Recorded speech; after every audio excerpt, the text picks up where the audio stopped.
নমস্কার, প্রত্যেককে আজকের অনুষ্ঠানে স্বাগত জানাই। আজকে আমরা যে অনুষ্ঠানটা আয়োজন করছি সেটা তিনটি কলেজের উদ্যোগে, south Calcutta girls college, Muralidhar girls college এবং বিজয়গড় জ্যোতিষ রায় কলেজের তিনটি কলেজ। এই তিনটি কলেজের জার্নালিজম অ্যান্ড মাস কমিউনিকেশন বা সাংবাদিকতা ও গণজ্ঞাপন বিভাগের উদ্যোগে আমাদের মূল উদ্দেশ্য, এটা আমরা ফ্যাকাল্টি এক্সচেঞ্জ প্রোগ্রাম, অর্থাৎ তিনটি কলেজের টিচাররা এখানে পড়াবেন বা ক্লাস নেবেন, কিংবা আমরা বলতে পারি তাদের এক্সচেঞ্জ করবেন, তাদের ভিউজগুলো এক্সচেঞ্জ করবে। এবং এটা আমাদের আজকে শুরু, এবং এরকমভাবে আমরা শুরু করবে, আস্তে আস্তে করে আমরা এটা এগিয়ে নিয়ে যাব ক্রমশ।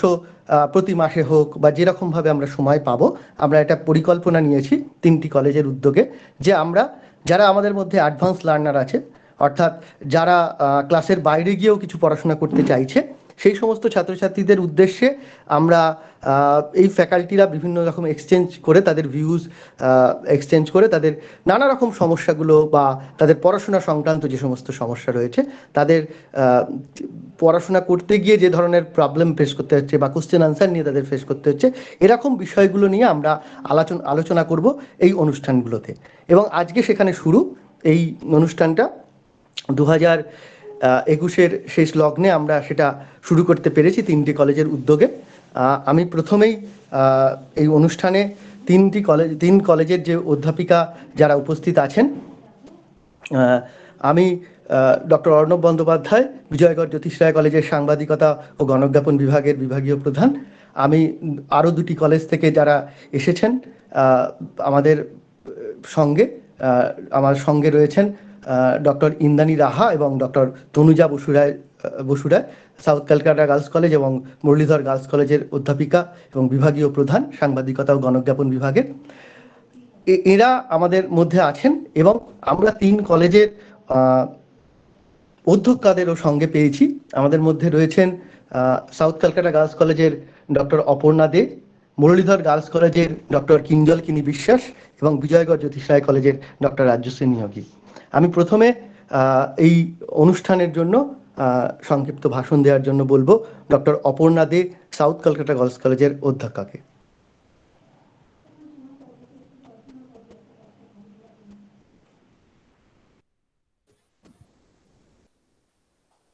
ধন্যবাদ অর্ণব। প্রথমেই সবাইকে স্বাগত জানাই আজকের এই অনুষ্ঠানে, এবং আমার দুই অধ্যক্ষা বন্ধু রয়েছেন, ডক্টর রাজশ্রী নিয়োগী এবং ডক্টর কিঞ্জলকিনী বিশ্বাস। তাদেরকেও সবাই একসঙ্গেই সবাইকে স্বাগত জানাবো এই অনুষ্ঠানে।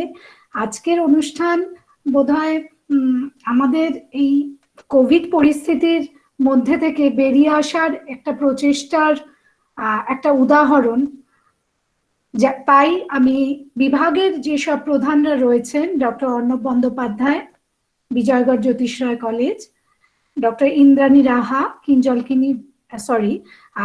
মুরলীধর গার্লস কলেজ, আর doctor Tanuja Basuray, south Kolkata girls college, ওনাদের তিনজনকে বিশেষভাবে ধন্যবাদ জানাতে চাই যে আপনারা এই অনুষ্ঠানটা খুব ভালো উদ্যোগ নিয়ে খুব অল্প সময়ের মধ্যে আয়োজন করেছেন। এবং অবশ্যই আমার প্রিন্সিপাল বন্ধুদেরও ধন্যবাদ জানাবো, তারাও সবাই মিলে আমরা এগিয়ে আসার জন্যই সম্ভব হয়েছে অনুষ্ঠান।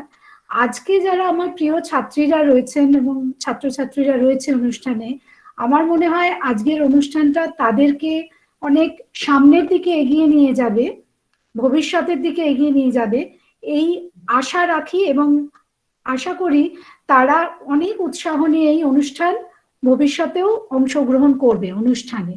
আর যে জিনিসটা পড়াশোনার বাইরেও যে জিনিসটা আমার মনে হয়েছে, যে দীর্ঘ 1.5 বছর প্রায় আমরা কোভিড পরিস্থিতিতে যেভাবে নিজেদের মধ্যে খুব আবদ্ধ হয়ে পড়েছিলাম, সেখানে এই অনুষ্ঠানটা অনেকটা একটা খোলা বাতাসের মতো আমার কাছে মনে হয়েছে। তাই মানে কলেজ থেকে কলেজ ফেরার পথেও আমি সেই অনুষ্ঠানটা যেভাবে হোক অংশগ্রহণ করতে চেয়েছি। নিজের খুব ভালো লাগছে যে আমরা তিনটি কলেজ একসাথে এই চিন্তা ভাবনার সামিল হতে পেরেছি। এবং আমি আরো প্রস্তাব রাখতে চাই আমার আরো দুই যে প্রিন্সিপাল বন্ধু রয়েছেন তাদের কাছে। আমরা এই উদ্যোগটা শুধু জার্নালিজম এবং মাস কমিউনিকেশন বিভাগের মধ্যে সীমাবদ্ধ না রেখে যদি আরো সেটাকে একটু বিস্তৃতি দিতে পারি অন্যান্য বিভাগ বা অন্যান্য বিভিন্ন ক্ষেত্রেও, তাহলে বোধহয় আমরা আরো অনেক দূর সবাই মিলে একসঙ্গে এগিয়ে যেতে পারবো। এই একসাথে চলার যে অনুভূতি, সেই অনুভূতিটুকু ফিল করানোর মানে সুযোগ দেওয়ার জন্য এই অনুষ্ঠান যারা আয়োজন করার পিছনে রয়েছেন অধ্যাপক এবং অধ্যাপিকারা, তাদেরকে আমি আবার অনেক ধন্যবাদ জানাই এবং ছাত্রছাত্রীদের শুভেচ্ছা জানাই। এই অনুষ্ঠান তাদের ভালো লাগুক এবং তারা যেন এনজয় করতে পারে অনুষ্ঠান। ধন্যবাদ। ধন্যবাদ ম্যাডাম, ধন্যবাদ ডক্টর অপর্ণা দে, সাউথ ক্যালকাটা গার্লস কলেজের প্রিন্সিপালকে। এবারে আমি অনুরোধ করব আমাদের ভার্চুয়াল মঞ্চে বক্তব্য রাখার জন্য মুরলীধর গার্লস কলেজের অধ্যক্ষা ডক্টর কিঞ্জলকিনী বিশ্বাসকে।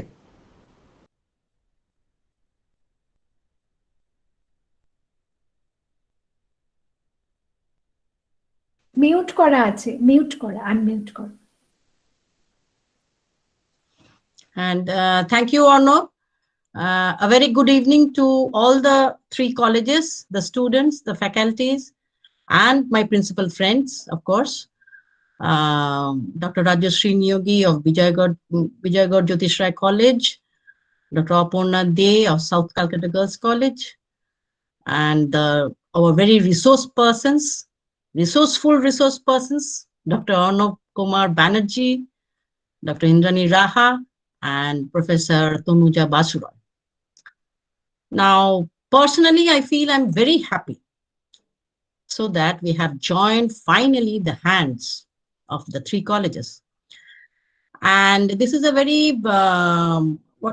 instigating program where the advanced learners will be very much benefited, as all the 3 resource persons are very experienced. And I feel they will make a mark in the global scenario.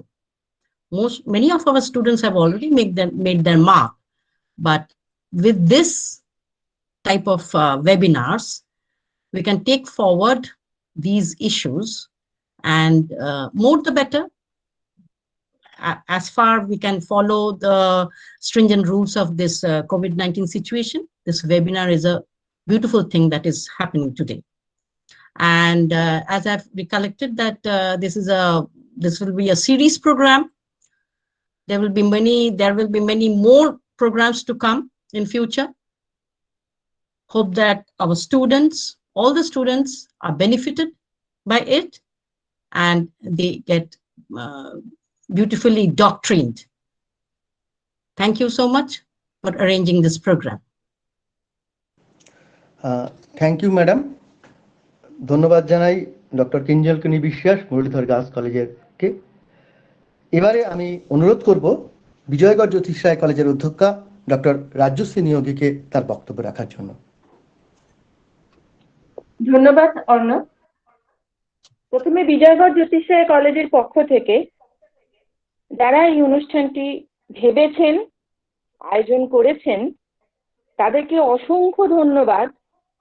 এবং এইরকম যে একটা ভাবনা ভাবা যায়, আমি অন্যদের কথা বলতে পারবো না, কিন্তু আমার অর্ণবকে আমি জানি যে এইরকম ধরনের অদ্ভুত ভাবনা ও ভেবে যায় এবং যেভাবেই হোক তার পাশে ও তার সাথীদের পেয়ে যায় এবং তারপরে এরকম সুন্দর সুন্দর প্রোগ্রাম ও কিন্তু অর্গানাইজ করে। আমি সত্যি আপনাদের জানাচ্ছি যে ও ভীষণ রিসোর্সফুল একজন রিসোর্স পার্সন। আর বাকি যারা অন্য 2টি কলেজে, তার মধ্যে ইন্দ্রাণী দিকে আমি পার্সোনালি চিনি, আর সাউথ ক্যালকাটা গার্লস কলেজে যিনি আছেন তার সঙ্গে আমার এখনো পরিচয় সৌভাগ্য হয়নি, কিন্তু 3 জনকেই জানাই অসংখ্য ধন্যবাদ। এবং আমার 2 বন্ধু কাম দিদি, একজন বন্ধু একজন দিদি, ডক্টর কিঞ্জলকিনী বিশ্বাস এবং ডক্টর অপর্ণা দে। খুব ভালো লাগছে না, অনেকদিন পর 3 জনে একসঙ্গে এলাম, ছোট্ট একটা এজিএম এর মতন। যাই হোক, হ্যাঁ ঠিক বলেছো, একদম ঠিক। তো আমি যেটা বলছি যে দেখো, এই কোভিডে কিন্তু আমরা সত্যি ভীষণ রকম স্টাফ হয়েছিলাম ফর 18 মান্থস, লং 18 মান্থস, এবং সেই সময় কিন্তু আমাদের অনেক রকমের মানসিক অসুবিধা হয়েছে, অনেক রকমের যন্ত্রণা হয়েছে, অনেক রকমের প্রবলেম হয়েছে, কিন্তু সব খারাপের মধ্যে একটা সরু রূপলি রেখা, সেটা হচ্ছে আমরা অনেক কিছু এই অনলাইনটাকে অ্যাকসেপ্ট করে নেওয়ার জন্য, মেনে নেওয়ার জন্য, আমাদের এই পঠন পাঠন পদ্ধতির মধ্যে তাকে ইনকর্পোরেট করে নেওয়ার জন্য আমরা ভীষণ ফ্লেক্সিবল টাইমে এবং বিভিন্ন প্রান্ত থেকে মানুষকে নিয়ে নানা রকম ভাবে তাদের ভিউজগুলো এক্সচেঞ্জ করার একটা মস্ত সুবিধা পেয়ে গেছি। তাতে ভালো হচ্ছে, ডেফিনেটলি আমি তো বলবো যে ভীষণই ভালো হচ্ছে যে আজকে সন্ধ্যে 7টার সময় 3টে কলেজের প্রিন্সিপাল, 3টে কলেজের বিভাগীয় প্রধান এবং তার সঙ্গে অলমোস্ট 70 জন ছাত্রছাত্রী একটা প্ল্যাটফর্মে এসে কথা শুনছি, ভিউজ এক্সচেঞ্জ করছি, ভাবনা করছি। আমার মনে হয় এটা একটা অন্যতম অবদান আমাদের এই ভয়ঙ্কর একটা মহামারীর। যাই হোক, এটার অ্যাডভান্টেজটা আমি আর ডিসকাস করতে চাই না, কারণ সেটা খুব একটা ভালো হবে না, কারণ 18 মাসের এক্সপিরিয়েন্সটা তার তুলনায় ভীষণই ভয়ঙ্কর। আর একটা কথা বলতে চাই, যেটা অপর্ণা বললো যে এটা শুধু জার্নালিজম আর মাস কমিউনিকেশনের জন্য নয়, আমি আমার অধ্যক্ষা বন্ধুর কাছে বলতে চাই যে এটা অন্যান্য বিভাগেও এটা কিন্তু করতে পারি আমরা। আরেকটি কথা আমি বলি যে সত্যি কথা বলতে কি, এই যে থিমটা অর্ণব ভেবেছে সেটা খানিকটা আমরা ন্যাককে পর্যালোচনা করতে গিয়ে দেখেছি। আমি as a coordinator, as a IQAC coordinator বলতে পারি যে ন্যাকের ফরম্যাটটা এতটাই সায়েন্টিফিক, ওখানে দেখেছি যে ওই কাজগুলো যদি কেউ কলেজের জন্য সত্যই করে, কিছু কিছু ক্ষেত্রে মনে হয় একটু বাড়াবাড়ি করছে, হ্যাঁ, কিছু কিছু ডেটা হয়তো ওরা বেশি বেশি চাইছে, কিন্তু সত্যি যদি ওগুলো করা যায় তাহলে কিন্তু শুধুমাত্র ছাত্রছাত্রী না, শিক্ষক শিক্ষিকাদেরও কিন্তু একটা ভীষণ রকম একটা প্যারাডাইম শিফট হবে, তাদের একটা অন্যরকম, তারা অন্য টাইপের একজন শিক্ষক শিক্ষিকা হয়ে উঠবেন। মানে তার শুনতে খুব খারাপ লাগলো, এটা কিন্তু সত্যি। এই যে একটা ভেবেছে যে এই যে অ্যাডভান্স লার্নার যে কনসেপ্টটা, এটা কিন্তু আমাদের আমলে ছিল না। আমরা ভেবেছি যারা একটু ভালো পড়াশোনা তারা একটুখানি পড়বে, যারা একটু পিছিয়ে পড়ে তারা একটু বেশি পড়বে, তারা একটু নোট ভিত্তিক পড়াশোনা করবে, যারা একটু ভালো তারা একটু টেক্সট পড়বে, এইরকম একটা সাদামাটা কনসেপ্ট ছিল। কিন্তু অ্যাডভান্স লার্নারদের জন্যেও যে কিছু করা যেতে পারে এবং তারা তাদের সিলেবাসের বাইরেও যাতে কিছু পড়তে আগ্রহী হয় এবং বিভিন্নভাবে বিভিন্ন বিষয়ে তারা যাতে তাদের লেখালেখি, তাদের মত প্রকাশ ইত্যাদিগুলি, বিশেষ করে জার্নালিজম বলে বলছি, ইত্যাদিতে আগ্রহী হয় এবং তাদেরকে আগ্রহান্বিত করে তোলা যায় আলাদাভাবে, তাহলে কিন্তু এক ঝাঁক নতুন রকমের তরুণ উঠে আসবে, তরুণ প্রজন্ম উঠে আসবে, যারা কিন্তু এই যে জায়গায় সাংবাদিকতা, বিশেষ করে যেহেতু আজকে এটা হচ্ছে বলে বলছি যে সাংবাদিকতাতে একটা নতুন রকম দিগন্ত কিন্তু খুলে যেতে পারে। মানে যেরকম দেখছি তার থেকে একটু বেরিয়ে এসে অন্যরকম কিন্তু তারা ভাবনা চিন্তা দিতে পারে, এটা আমার ব্যক্তিগত মনে হয়েছে। আবার যদি স্লো লার্নারদের জন্য যদি কিছু করতে পারেন আপনারা, এটাও দেখবেন যে যারা হয়তো নিয়েছে বিষয়টা কিন্তু ততটা কিছু করে উঠতে পারছেন না, তাদের জন্য কিভাবে এগিয়ে নিয়ে যাওয়া যেতে পারে সেটাও যদি আপনারা ভাবেন, এবং তাদের জন্য তারা কিভাবে উত্তর লিখবে বা তারা কিভাবে পড়াশুনো করবে, তারা কি শুধু নোট পড়বে না তারা একটু বইটাও পড়বে, কোন বইগুলি পড়লে তাদের একটু এগিয়ে যাওয়া যাবে, এইগুলো যদি তাদেরকেও যদি একটু উৎসাহিত করেন, অর্থাৎ আপনারা যদি অ্যাডভান্স লার্নার এবং স্লো লার্নার দুটো গ্যাপটা যদি আপনারা মিটিয়ে দিতে পারেন, তাহলে আমার মনে হয় যে এইরকম ধরনের অনুষ্ঠানগুলি বা এইরকম ধরনের টিচিং লার্নিং রিলেটেড অনুষ্ঠানগুলো একটা তার অন্যরকম মান্যতা পাবে। এইটা আমার একটা ভাবনা আপনাদের সঙ্গে শেয়ার করলাম, আপনারা ভেবে দেখবেন। অন্যথায় আজকে অনুষ্ঠানটি খুবই সুন্দর আয়োজন করা হয়েছে এবং আমি অনুষ্ঠানের সর্বাঙ্গীন সাফল্য কামনা করছি। আরো একবার সকলকে ধন্যবাদ জানাচ্ছি এবং স্বাগত জানাচ্ছি। ধন্যবাদ ম্যাডাম। ধন্যবাদ জানাই বিজয়গড় জ্যোতিষ রায় কলেজের প্রিন্সিপাল ডক্টর রাজ্যশ্রী নিয়োগীকে। এবার আমরা মূল অনুষ্ঠানে চলে আসব। ছাত্রছাত্রী যারা আছো তাদেরকে আমি প্রথমেই বলেছি যে আমরা আজকে আমাদের মধ্যে যারা টিচার আছেন তারা বক্তব্য রাখবেন। সেখানে হচ্ছে যে তোমাদের কোশ্চেনগুলো যেগুলো আসে জার্নালিজম এবং মাস কমিউনিকেশনে, সেখানে তোমাদের নানা রকম সমস্যা হয়, কিভাবে সেগুলো উত্তর করবে এই নিয়ে আমাদের বক্তব্য রাখবেন। আমি সময় নষ্ট করব না, প্রথমেই ডাকবো মুরলীধর গার্লস কলেজের ডক্টর ইন্দ্রাণী রাহাকে। তিনি বলবেন এবং তিনি আমি যখন পড়াশোনা করছি তিনি তখন মুরলীধর গার্লস কলেজে তখন থেকেই টিচার, অর্থাৎ বুঝতেই পারছেন মানে অনেকটা সময় ধরে, মানে সিনিয়র মোস্ট টিচার বলতে পারা যায় আমাদের ইউনিভার্সিটিতে আন্ডার গ্র্যাজুয়েটে বা পোস্ট গ্র্যাজুয়েটে যে সিনিয়র মোস্ট টিচার উনি এখন। এবং সেই রকম একজন অভিজ্ঞ মানুষকে দিয়ে আমরা শুরু করতে চলেছি, এটা আমাদের গর্ব। যে আমরা এরকম মানুষকে দিয়ে আজকের অনুষ্ঠানে, এবং তোমরা যারা আজকে এই অনুষ্ঠানে উপস্থিত থাকতে পেরেছো ছাত্রছাত্রীরা, তারাও কিন্তু ভালো লাগবে তাদের যে তারা সবাই, অর্থাৎ যারা আমার কলেজে আছে বা সাউথ ক্যালকাটা আছে, তারা তো সরাসরি ডক্টর রাহাকে পাচ্ছ না, তো সেখানে কিন্তু তোমরা তার বক্তব্য শুনতে পারবে এবং তার কথা শুনতে পারবে। আমরা এইভাবেই এগিয়ে নিয়ে যাব। এবং ডক্টর রাজশ্রী নিয়োগী যে কথা বললেন একটু আগে, যে ম্যাডাম বললেন যে স্লো লার্নারদের জন্য আমরা নিশ্চয়ই ভেবেছি বা ভাববো। আমরা তিনজন আমাদের মধ্যে কথাও হয়েছে যে আমরা স্লো লার্নারদের নিয়ে কিছু যদি করা যায়, সেটা আমরা পরিকল্পনার মধ্যে রেখেছি। আগামী দিনে নিশ্চয়ই আমরা চেষ্টা করব। এবং আমাদের তিনজন অধ্যক্ষাই আমাদেরকে শুভেচ্ছা জানালেন, ডক্টর কিঞ্জলকিনী বিশ্বাস এবং ডক্টর অপর্ণা দে। তাদেরকেও আমরা আমাদের পক্ষ থেকে ধন্যবাদ জানাই। এবং আমরা শুরু করব ডক্টর ইন্দ্রাণী রাহাকে দিয়ে। তিনি আজকে ডেভেলপমেন্ট কমিউনিকেশন ফিফথ সেমিস্টারে আমাদের একটি বিষয়, সেই ডেভেলপমেন্ট কমিউনিকেশন নিয়ে এবং তার কোশ্চেনগুলো কিভাবে তোমরা আলোচনা করবে, অ্যাজ এ অ্যাডভান্স লার্নার তোমরা কীরকমভাবে এগিয়ে যাবে, সে নিয়ে তিনি বলবেন। আমি অনুরোধ করব ডক্টর ইন্দ্রাণী রাহাকে শুরু করার জন্য।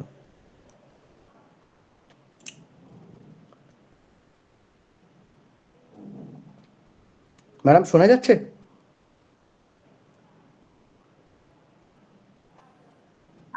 এবার অডিবল? হ্যাঁ, অডিবল। শোনা যাচ্ছে? হ্যাঁ। শুভ সন্ধ্যা। আজকের সন্ধ্যাটা সত্যি খুব শুভ, কারণ প্রথম হচ্ছে যে এমন চমৎকার একটা অনুষ্ঠান যেখানে আমরা অংশগ্রহণ করতে পারছি। তবে প্রথমেই বলতে হবে যে মূল উদ্যোক্তা কিন্তু অর্ণব। কারণ অর্ণব প্রথমেই বলল যে ও আমার প্রায় ছাত্রের মতো, আমার কলেজে পড়লে আমার ছাত্রই হতো। তো এই যে অর্ণবের কাছ থেকে সত্যি এরকম সুন্দর সুন্দর সব ধারণা আসে। এবং আরেকজন যিনি আছেন তনুজা, তনুজাও আমার খুব স্নেহের পাত্রী। তনুজা আমার ছোট বোনের মতো। তো তিনজনে মিলে এই অনুষ্ঠানটার কথা যখন আমরা বলছিলাম, তখন আমাদের ভীষণ একটা আগ্রহ তৈরি হলো যে এরকম একটা চমৎকার অনুষ্ঠান যদি আমরা করতে পারি। এবং একই সঙ্গে ধন্যবাদ জানিয়ে রাখছি তিনটে কলেজের প্রিন্সিপালকে, doctor Aparna Deb south Calcutta girls college, Bijoygarh Jyotish Ray কলেজে ডক্টর রাজশ্রী নিয়োগী, এবং আমার কলেজের প্রিন্সিপাল ডক্টর কিঞ্জলকিনী বিশ্বাস। এরা তিনজন আমাদের প্রচুর উৎসাহ দিয়েছেন। এবং আমি জানি যে আমি বিজয়গড় কলেজ এবং সাউথ ক্যালকাটা গার্লস কলেজের কথাটা জানি, কারণ যেহেতু অর্ণবের সঙ্গে তনুজার সঙ্গে মাঝে মাঝে কথা হয়। এই প্রিন্সিপালরা যে ভীষণ উৎসাহ দেন সব কাজে, সবেতে এগিয়ে যেতে বলেন, এইটা আমাদের কাছে একটা বড় প্রাপ্তি। আর আজকে আছে আমাদের স্নেহের সমস্ত ছাত্রছাত্রীরা। আমি অন্য কথা না বাড়িয়ে একটু বিষয়ে চলে আসি সরাসরি। সেটা হচ্ছে যে আজকে যেটা আমরা আলোচনা করব এটা একটু অন্য ধরনের আলোচনা। আমি না একটু বাংলা ইংরেজি মিশিয়ে বলবো, তাহলে আমার মনে হয় যে সব ছেলে মেয়েদের সুবিধা হবে। আর এই যে পড়ানোটা, এই যে আলোচনাটা, এটা কিন্তু ঠিক টিপিক্যালি ক্লাসে যেটা পড়ানো হয় সেই রকম আলোচনা কিন্তু নয়। কারণ ক্লাসে আমরা যেটা পড়াই, আমরা কিন্তু সিলেবাস ধরে পড়াই। এইবার সিলেবাস ধরেই অবশ্য আলোচনা হবে, কিন্তু সিলেবাসের বাইরে গিয়েও কিছু কথা বলছি। এবং কিভাবে ঠিক বিষয়টাকে তোমরা ট্যাকেল করবে, কিভাবে ভাববে, সেগুলো সম্পর্কে একটু আগে থেকে ধারণা দিচ্ছি। প্রথমে একটা জিনিস বলি যে এই জার্নালিজম মাস কমিউনিকেশন যে বিষয়টা, এটা পড়তে গেলে কিন্তু প্রথমেই মনে রাখতে হবে যে the bookish knowledge is not everything here. অর্থাৎ শুধুমাত্র আমি একটা টেক্সট বই পড়লাম, বা এমনিতেই তোমরা সবাই জানো যে জার্নালিজমের অ্যাজ সেভাবে টেক্সট বুক বলে কিছু নেই। কিন্তু আমি একটা টেক্সট বুকের মতো একটা বই থেকে একটা চ্যাপ্টার পড়লাম, বা দুটো বই মিলিয়ে একটা পড়লাম, তারপরে সেটা থেকে আমি একটুখানি পড়া তৈরি করে একটু মুখস্থ করে পরীক্ষায় লিখে ফেললাম। এটা কিন্তু ঠিক জার্নালিজমের বিষয়টা নয়। অন্য প্রত্যেক সাবজেক্টেই যেমন সাবজেক্টকে শেখার দরকার আছে, জার্নালিজমের ক্ষেত্রে সেটা শেখা এবং সেটাকে প্রয়োগ করা, there is a need for the application of it. কাজেই প্রত্যেকটাই পেপার, তোমাদের সিবিসিএস অনেক নতুন নতুন পেপার ইনক্লুডেড হয়েছে, কিন্তু প্রত্যেকটা পেপারই যখন তোমরা পড়বে তখন তোমাদের দুটো দিক ভাবতে হবে। একটা হচ্ছে বিষয়টা তোমরা শিখছো, সেটাকে তোমরা কিভাবে ডিল করছো, এবং ভবিষ্যতে যখন তোমরা কাজ করতে যাবে, সেটা তোমরা প্রফেশনাল ফিল্ডে যাও বা একাডেমিক ফিল্ডে যাও, whatever, you have to apply that knowledge। যেটা তোমরা শিখছো সেটা তোমাদেরকে ভাবতে হবে। তাহলে প্রথমে আমরা ডেভেলপমেন্ট কমিউনিকেশনের কথা যখন বলবো, তখন ডেভেলপমেন্ট কমিউনিকেশনের ক্ষেত্রে প্রথম আমাদের দুটো বিষয়, দুটো দিককে পাশাপাশি নিয়ে চলতে হবে এবং পাশাপাশি ভাবতে হবে। আচ্ছা, আমি শুরু করার আগে একটা কথা বলে নিচ্ছি, সেটা হচ্ছে যে আমি প্রথমে বিষয়টা খানিকটা একটু বলে নেব, একটানা বলবো না, খানিকটা বলার পরে আমি তোমাদের কাছে প্রশ্ন করব, যে তোমাদের যা প্রশ্ন আছে সেই প্রশ্নগুলো করো, তাহলে কিন্তু বলতে সুবিধা হবে, তার উত্তরগুলো আমি দিতে পারবো, আমার মনে হয় তাতে তোমাদের সাহায্য হবে।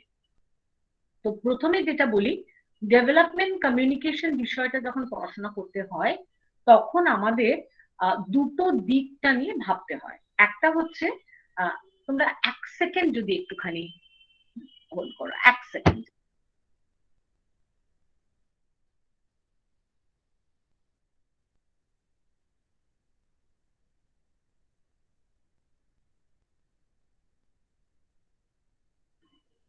সরি। আচ্ছা, তো দুটো দিক খেয়াল রাখতে হবে। একটা হচ্ছে যে what is development and what is development communication. This is a very important thing, যে অর্থাৎ ডেভেলপমেন্ট বলতে আমরা কি বুঝি সেটা আমাদের প্রথম জানতে হবে, এবং সেকেন্ডলি আমাদের বুঝতে হবে যে ডেভেলপমেন্ট কমিউনিকেশনের গুরুত্বটা কি। একটু ছোট করে বলে দিই, এই ডেভেলপমেন্ট কমিউনিকেশন কনসেপ্টটা এটা কিন্তু শুরু হয়েছিল মোটামুটি 1970-এর দশক থেকে।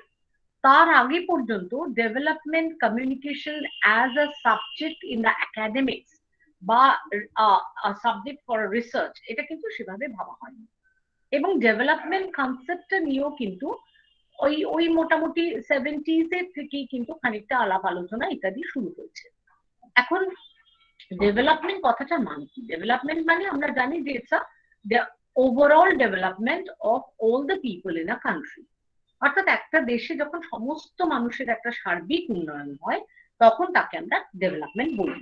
এইগুলো তো তোমাদের ক্লাসে পড়াই হয়েছে, এগুলোর আমি বেশি এই দিকটায় যাবো না। একটা ছোট্ট জিনিস বলে দিই যে 1986-এর 4th ডিসেম্বর ইউনাইটেড নেশনস এর জেনারেল অ্যাসেম্বলিতে একটা প্রথম প্রস্তাব করা হয়। প্রস্তাবটা হয় about the right two development.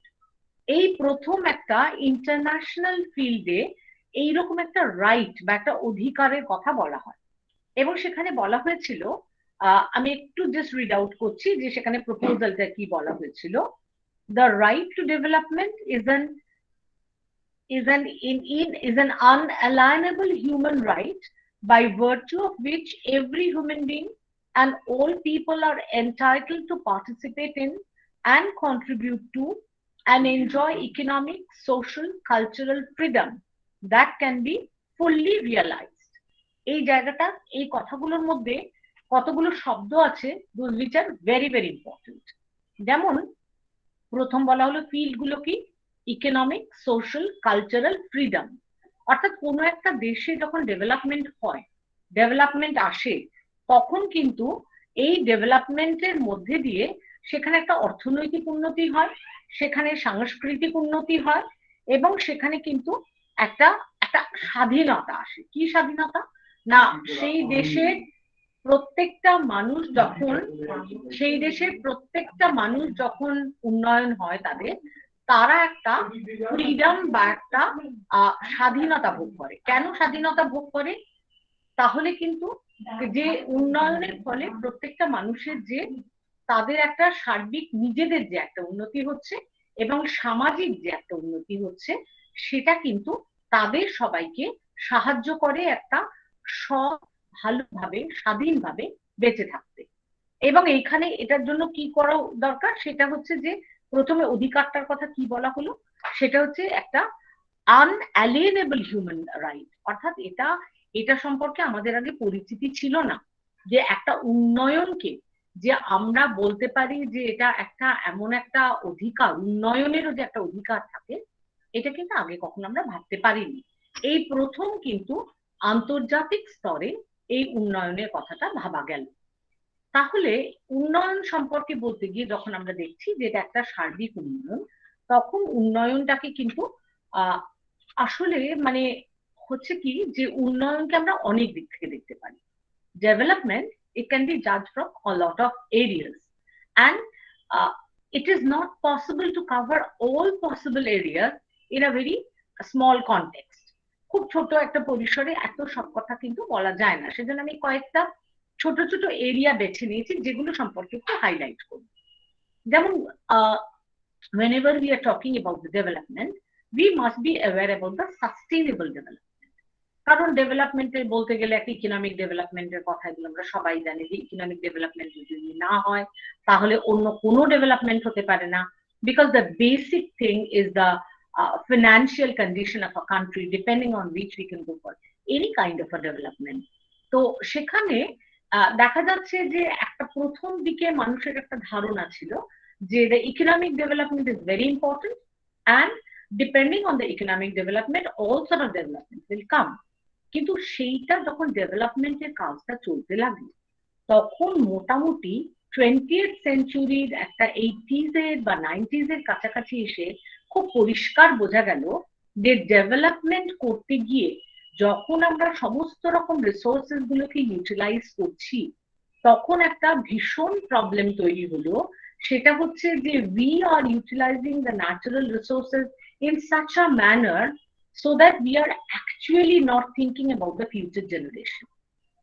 যেমন এক্সাম্পল গুলো তোমরা সবাই জানো যে এই যে ফসিল ফুয়েল, সমস্ত পেট্রোল সব যত খনিজ তেল তুলে ফেলছি আমরা, ব্যবহার করে ফেলছি, কয়লা ব্যবহার করে ফেলছি, এবং ব্যবহার করার ফলে কি হচ্ছে যে সেখানে সমস্ত পৃথিবীতে একটা ভয়ঙ্কর পলিউশন তৈরি হচ্ছে, এই যে বায়ু দূষণ। আচ্ছা, কেউ একজন না প্রেজেন্টেশনটাতে একটু হাত দিয়ে ফেলেছো, ওইটা একটু বন্ধ করে দাও, দেখবে তোমাদের স্ক্রিনটা দেখতে সুবিধা হবে। তনুশ্রী দে, তোমার নামটা দেখলাম, তুমি বোধহয় কোনোভাবে প্রেজেন্টেশনটা হাত দিয়ে ফেলেছো, এটা একটু বন্ধ করে দাও। তনুশ্রী দে,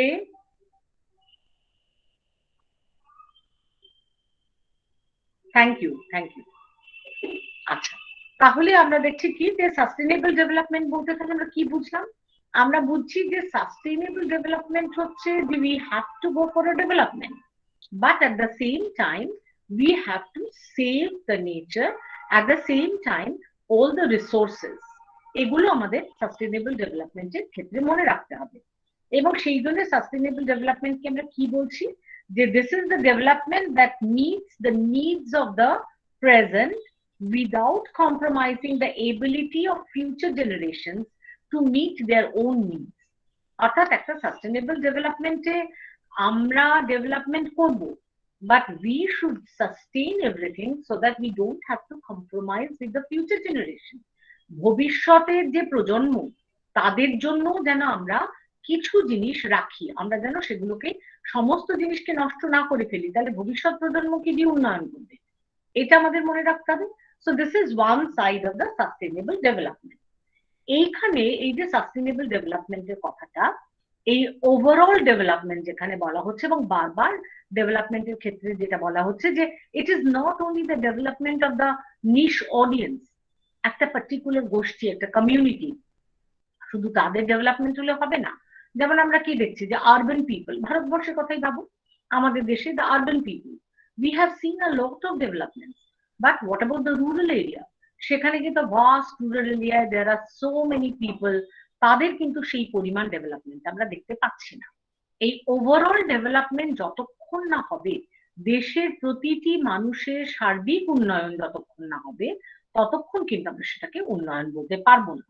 এই ওভারঅল ডেভেলপমেন্টের কনসেপ্টটা দিয়েছিলেন ড্যাগস হ্যামারস্কোল্ড ফাউন্ডেশন। তারা প্রথমে বলেছিলেন যে শুধুমাত্র ইকোনমিক ডেভেলপমেন্ট নয়, it's not that we will think development or judge development in terms of how many schools we have made, how many kilometers of the concrete roads we have paved, or maybe how many industries we have made. It is actually the human development, প্রতিটি মানুষের development, and a very basic thing. It is a shift from the dissatisfaction to satisfaction.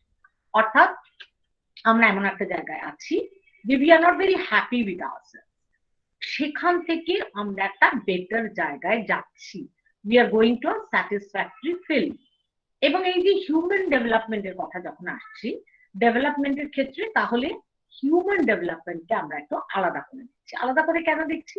কারণ ওই যে বললাম যে 80s এর বা 90s এর মাঝে, 80s এর লেট 80s এর থেকে 90s এর কাছাকাছি এসে আমরা একটা জিনিস দেখতে পেলাম, সেটা হচ্ছে যে এতদিন পর্যন্ত ডেভেলপমেন্ট নিয়ে যে কথা বলা হয়েছিল তাতে একটা total development of a country বলা হয়েছিল, কিন্তু হিউম্যান ডেভেলপমেন্টকে সেভাবে আলাদা করে ভাবা হয়নি। তাহলে হিউম্যান ডেভেলপমেন্টকে যদি ভাবতে না পারা যায়, তাহলে তো শুধু কতগুলো ইন্ডাস্ট্রি আর কতগুলো ইনফ্রাস্ট্রাকচার নিয়ে ডেভেলপমেন্ট হতে পারে না। তাহলে হিউম্যান ডেভেলপমেন্টের ক্ষেত্রে কি ভাবছি আমরা? তিনটে বেসিক ইন্ডেক্সের কথা বলা হিউম্যান ডেভেলপমেন্ট। প্রথম বলা হলো কি, this is the health area, অর্থাৎ প্রথম হচ্ছে মানুষকে সুস্থ থাকতে হবে, তার স্বাস্থ্যটা ভালো হতে হবে, এবং তার কি লাইফ এক্সপেক্টেন্সি কতটা, অর্থাৎ মানুষ সুস্থ থেকে ভালোভাবে থেকে কতদিন পর্যন্ত বাঁচবে, লাইফ এক্সপেক্টেন্সি। সেকেন্ড, যদি মানুষ সঠিকভাবে সুস্থ থাকতে পারে, যদি সঠিকভাবে তার বাঁচাটা হয়, তবেই তো তার বাকি জিনিসগুলো হবে। The next index is the knowledge area. নলেজে কি বলা হচ্ছে, যে সেখানে হচ্ছে যে এক্সপেক্টেড ইয়ার্স অফ স্কুলিং, কতদিন তারা স্কুলে পড়তে পারছে, তার মানে এখান থেকে একটা মেজারমেন্ট করা হয়। সেটা হচ্ছে একটা প্রাইমারি এডুকেশন কতটা হচ্ছে, সেকেন্ডারি এডুকেশন কতটা হচ্ছে, তারপর তারা হায়ার এডুকেশন টার্সিয়ারি লেভেলে কোথায় যাচ্ছে। তাহলে এটা কতদিন ধরে তারা পড়াশোনা করছে, what kind of knowledge they are gathering, that is another index. Because as long as people will gather the knowledge, they will be able to give the input into the development areas, they will be able to utilize that knowledge in the practical field so that they can go for their individual development as well as the development for the society.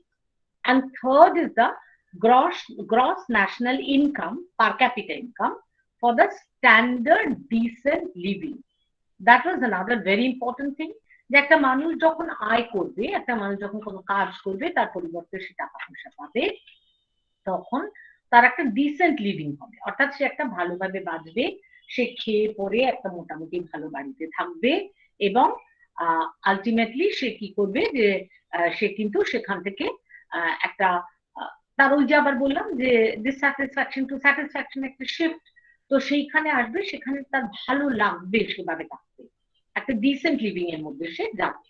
তাহলে এইটা হচ্ছে মোটামুটি একটা basic concept of development. Now coming to the point of development communication. এই ডেভেলপমেন্টের ক্ষেত্রে কমিউনিকেশনের প্রয়োজনটা কি, কেন আমরা ডেভেলপমেন্ট কমিউনিকেশন নিয়ে কথা বলছি? কারণ আমরা দেখছি যে ডেভেলপমেন্ট যখন হয়, তখন সেই ডেভেলপমেন্টটাকে সাধারণ মানুষের মধ্যে যদি তার ধারণা, তার কনসেপ্টটাকে যদি ছড়িয়ে দেওয়া না যায়, তাহলে কিন্তু আমরা সেই ডেভেলপমেন্টটাকে, তার যে সুবিধাটা, তার যে সুযোগটা, সেটা কিন্তু আমরা নিতে পারি না। যেমন প্রথমেই হচ্ছে একটা খুব ছোট এক্সাম্পল, তাহলে বুঝতে সুবিধা হবে। যে ধরো একটা গ্রাম, সেই গ্রামে তার 10 কিলোমিটারের মধ্যে কোনো মেয়েদের স্কুল নেই। এবার সেই চারপাশের গ্রামে সেই গ্রাম এবং তার চারপাশে যে গ্রামগুলো, তাদের মেয়েদের খুব কষ্ট, তারা স্কুলে যেতে পারে না, পড়তে পারে না। এইবার সেইখান থেকে, সেই গ্রামটা থেকে পাশে পাশে একটা গ্রামে স্কুল তৈরি। যদি ওই চারপাশের গ্রামের মেয়েরা সেই খবরটা না পায়, তাহলে স্কুলটা তৈরি হওয়ার কি কোনো ইউটিলিটি আছে? কোনো ইউটিলিটি নেই। যদি ওই মেয়েগুলো জানতে পারে, তাহলে তারা সেই স্কুলে যাবে। যদি ওই গ্রামের সমস্ত মানুষেরা জানতে পারেন, তাহলে তারা তাদের মেয়েদের সেই সমস্ত স্কুলে নিয়ে যাবেন, ভর্তি করবেন। ফলে কি হবে, যে মেয়েদের শিক্ষাটা এগোবে। তাহলে প্রথম কথা হচ্ছে যে whenever there is some kind of a development, whether it is a planning in the planning point of view, or whether it is in the process, whatever step it is, the people should be communicated. Unless people are communicated, unless people know, they are not going to take a part in it. যার জন্য আজকের যে পরিভাষায় ডেভেলপমেন্টে যখন আলোচনা হয়, তখন একটা খুব বড় জায়গার উপর জোর দেওয়া হয়, that is the participatory development. অর্থাৎ ডেভেলপমেন্টের ক্ষেত্রে কতটা পার্টিসিপেশন আমরা দেখছি। However, coming back to the point, যে তাহলে ডেভেলপমেন্ট কমিউনিকেশন তাহলে কি? ডেভেলপমেন্ট কমিউনিকেশন কি, এটা প্রথম এই টার্মটা যে কয়েন করেছিলেন, তার নাম হচ্ছে নোরা কিউব্রল। নোরা কিউব্রল বলছেন যে development communication is the art and science of human communication applied to the speedy transformation of a country and the mass of its people from poverty to a dynamic state of economic growth that makes possible greater social equality and the larger fulfillment of the human potential. অনেক বড় কথা, খুব বড় কথা, যে কমিউনিকেশনের মাধ্যমে ডেভেলপমেন্টের এই যে প্রসেসটা, তার যে ইনফরমেশনটা, সেটা যদি ছড়িয়ে দেওয়া যায়, তাহলে সমাজের মধ্যে একটা সাম্য আসবে, মানুষের মধ্যে স্বাধীনতা আসবে, এবং প্রত্যেকটি মানুষের মধ্যে যে একটা পোটেনশিয়াল, যে একটা পসিবিলিটি আছে, সেইটাকে কিন্তু ইউটিলাইজ করা যাবে প্রপারলি। তাহলে আমরা একটু আসি যে ডেভেলপমেন্ট কমিউনিকেশন বলতে আমরা এক্স্যাক্টলি কি কমিউনিকেশন বুঝি। ডেভেলপমেন্ট কমিউনিকেশনটাকে দুটো ভাগে ভাগ করা যায়। একটা হচ্ছে ডেভেলপমেন্টাল জার্নালিজম, আর একটা হচ্ছে overall development communication. whenever we are talking about developmental journalism, journalism বলতে আমরা কি বুঝি? তাহলে মিডিয়ার মাধ্যমে ডেভেলপমেন্টটাকে ছড়িয়ে দেওয়া। এই ডেভেলপমেন্টে কি ছড়াবো আমরা? First of all, we can give the coverage of the developmental process. Whatever is taking place, whatever development is taking place in the country, we can give a coverage through the newspaper, radio and television, and the common people would come to know about it. তারা জানতে পারে। প্রথম তো একটা মানুষকে জানাতে হবে যে কি হচ্ছে, তাই না? তো তাহলে প্রথম হচ্ছে তার কাভারেজটা দেয়া।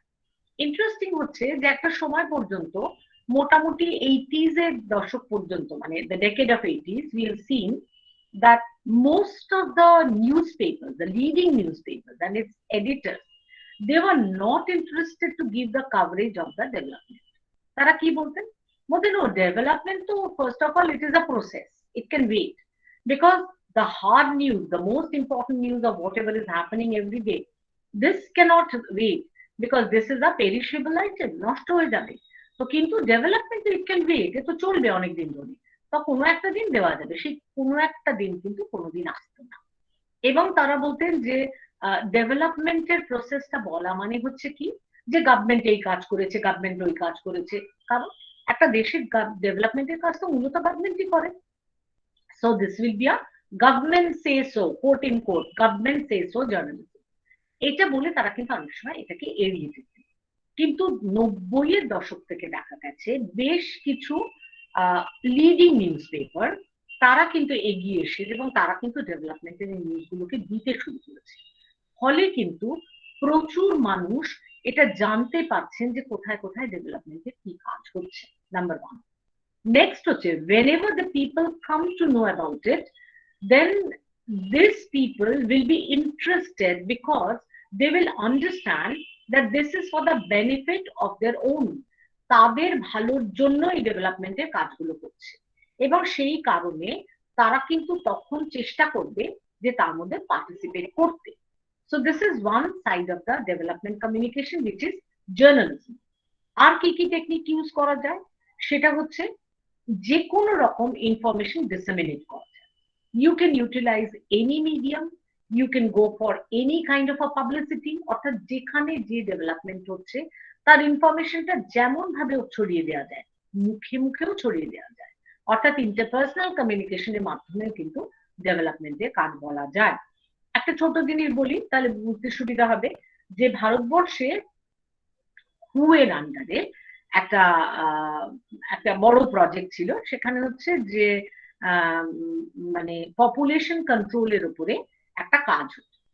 তো এই পপুলেশন কন্ট্রোলের উপরে কাজ যখন হচ্ছে, অর্থাৎ তোমার মোটামুটি বিভিন্ন গ্রামে গিয়ে তোমাদের যে তোমরা হয়তো জানো, অনেকে হয়তো শুনেছো, যে সেখানে গিয়ে সেই সব মহিলাদের একটু বোঝানো হতো, বলা হতো, নানা রকম ফিল্ম দেখানো হতো, বিভিন্ন মিডিয়ার মাধ্যমে দেখানো হতো যে তাদের কি করে পপুলেশনটা কন্ট্রোল করা যাবে এবং কি করে ফ্যামিলি ওয়েলফেয়ারটা হবে। একটা পপুলেশন কন্ট্রোল হলে একটা ফ্যামিলিতে naturally that be good thing, family welfare হবে।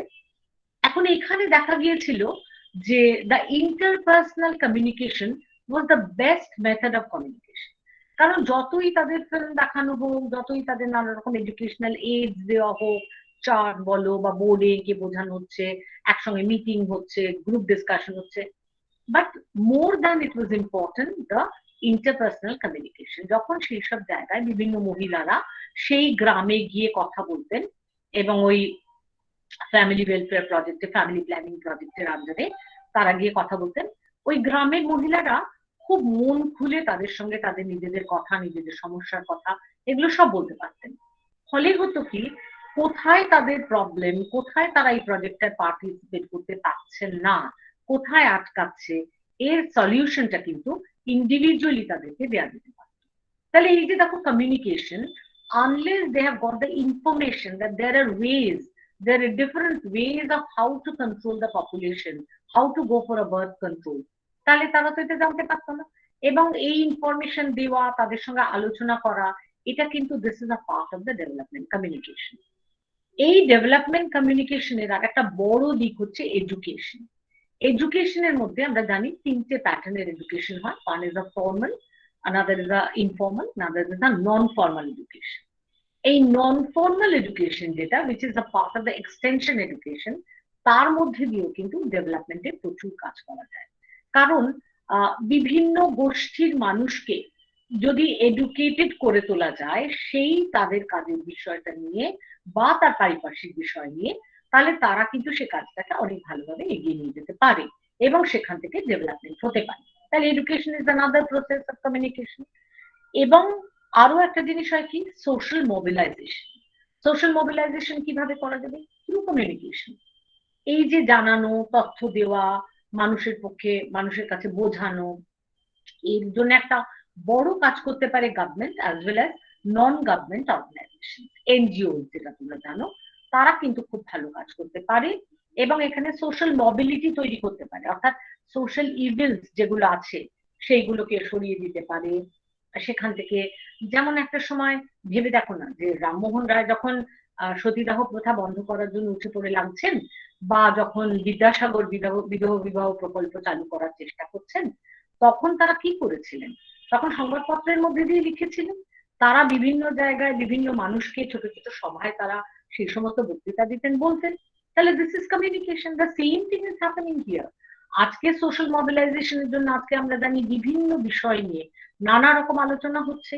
যেমন তার মধ্যে একটা অন্যতম বিষয়, খুব ইম্পর্টেন্ট বিষয়, সেটা হচ্ছে যে মেয়েদের যে শরীর স্বাস্থ্য, তারা কিভাবে থাকবে, এবং বিশেষ করে যে the teenager girls, starting from the teenager girls to the grown up women, and একটা কথা তো এখন তো একটা বিষয় নিয়ে খুব আলোচনা হচ্ছে না, যে মেয়েদের যে একটা পিরিয়ড হয় সেটা নিয়ে, যে আগে it was a taboo, we couldn't speak of it in front of the people, I mean in front of the male members of the family or the outsiders.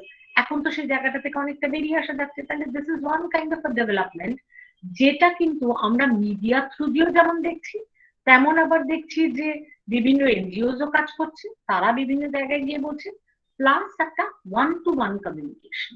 অর্থাৎ এইটা নিয়ে তো মানুষ কথা বলতে শুরু করেছে, এটা নিয়ে সিনেমা হচ্ছে, এটা নিয়ে, এবং এই যে গ্রামের মেয়েদের কাছে যে কতগুলো স্যানিটারি ন্যাপকিন পৌঁছে দেওয়ার প্রয়োজন, এবং তার যে হাইজিনিক সাইড, যে they should not utilize, they should not use the dirty clothes, instead they should go for using those good healthy sanitary napkins. তো এটা নিয়ে আজকে, এটা আগে কিন্তু 10 বছর আগেও কিন্তু এই সমাজ এটা নিয়ে কথা বলতো না, আজকে কিন্তু কথা বলছে, কমিউনিকেট করছে। So this is social mobilization, যেভাবে আমরা একটা মোবিলিটি আনতে পারি, and we can go against any kind of a social evil. That is the true development. আরো আমরা কি করতে পারি, সেটা হচ্ছে যে কোনো রকমের সোশ্যাল চেঞ্জে আমরা পার্টিসিপেট করতে পারি।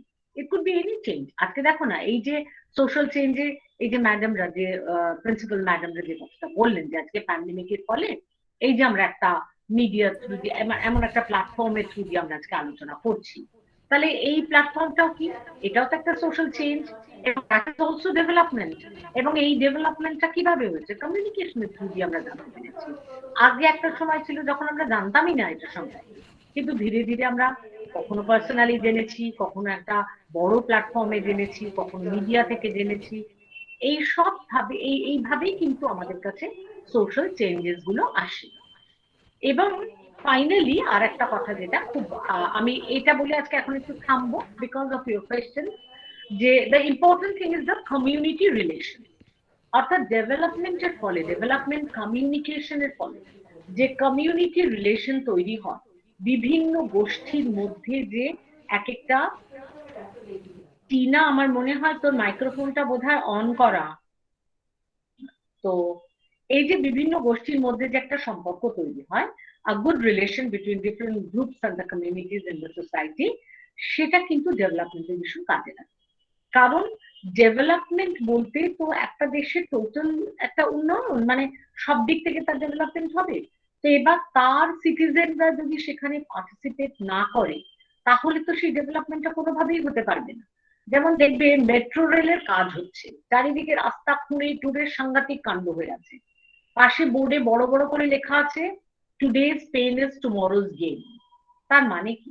তার মানে হচ্ছে দেখো তারাও কিন্তু কমিউনিকেট করছে, তারা জানাচ্ছে যে দেখো আজকে আমরা কষ্ট পাচ্ছি, today's pain, but for what? For tomorrow's gain.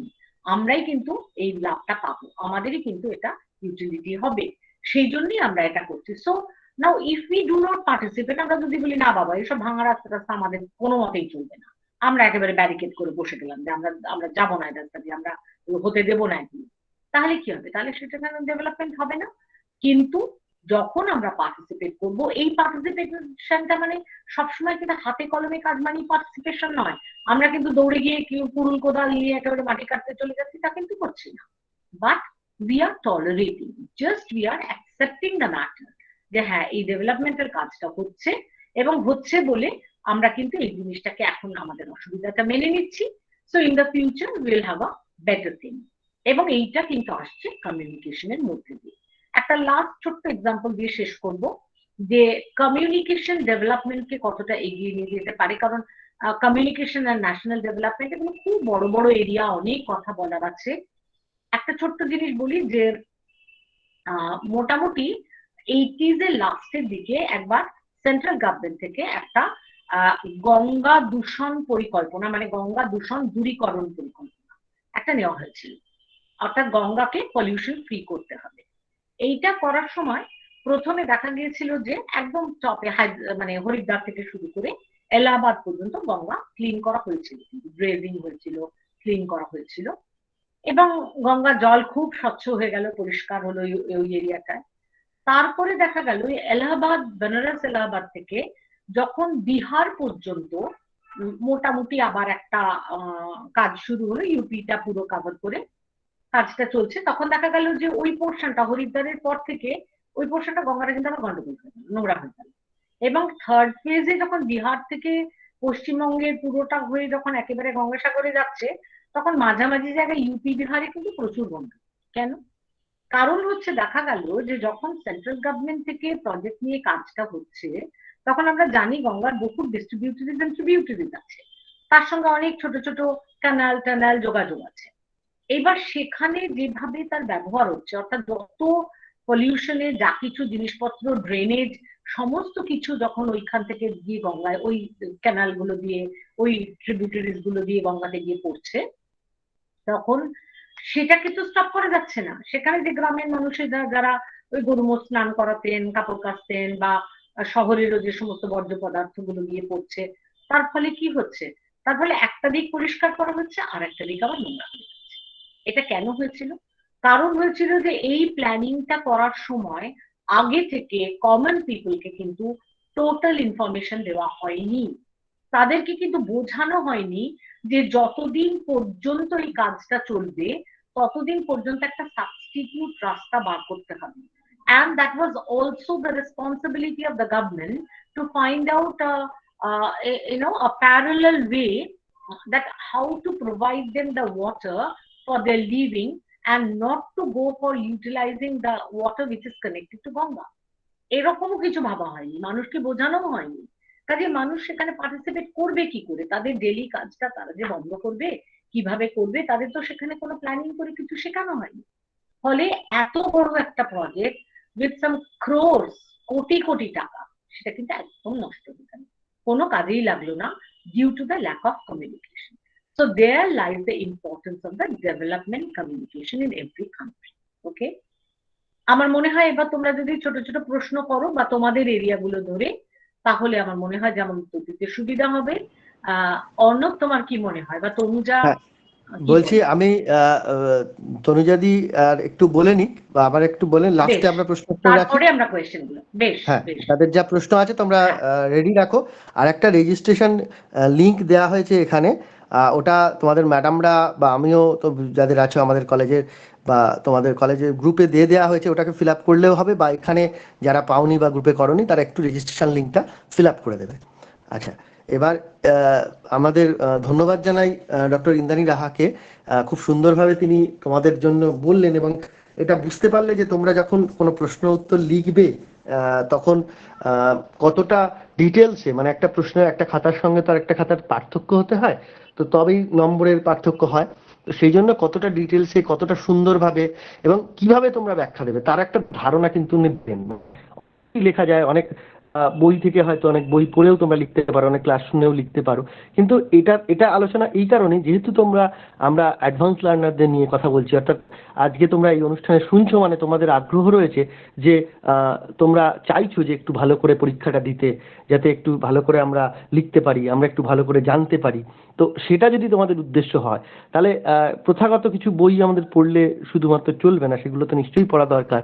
তার বাইরে গিয়েও এইরকম ধরনের আলোচনা, এরকম ধরনের কথা এবং এরকম ধরনের ভাবনা চিন্তা, অর্থাৎ যে ভাবনা আমাদের মধ্যে ডক্টর রাহা উস্কে দিলেন, সেটা তোমাদেরকেও ভাবতে হবে অন্য প্রশ্ন উত্তর লেখার সময়, অন্য কিছু এই বিষয়টা, যে এরকম ধরনের কি ভাবনা।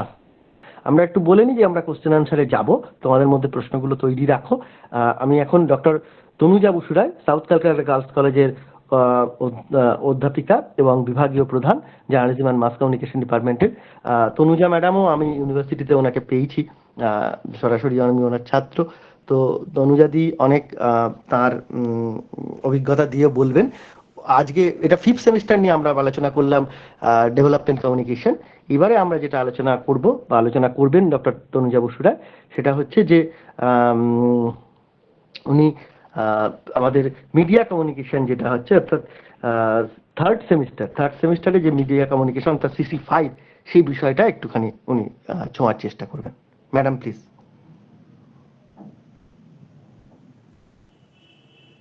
Thank you. আমি প্রথমেই ধন্যবাদ জানাই মুরলীধর গার্লস কলেজের প্রিন্সিপাল ডক্টর পিঞ্জলকিনী বিশ্বাস, বিজয়গড় জ্যোতিষ রায় কলেজের প্রিন্সিপাল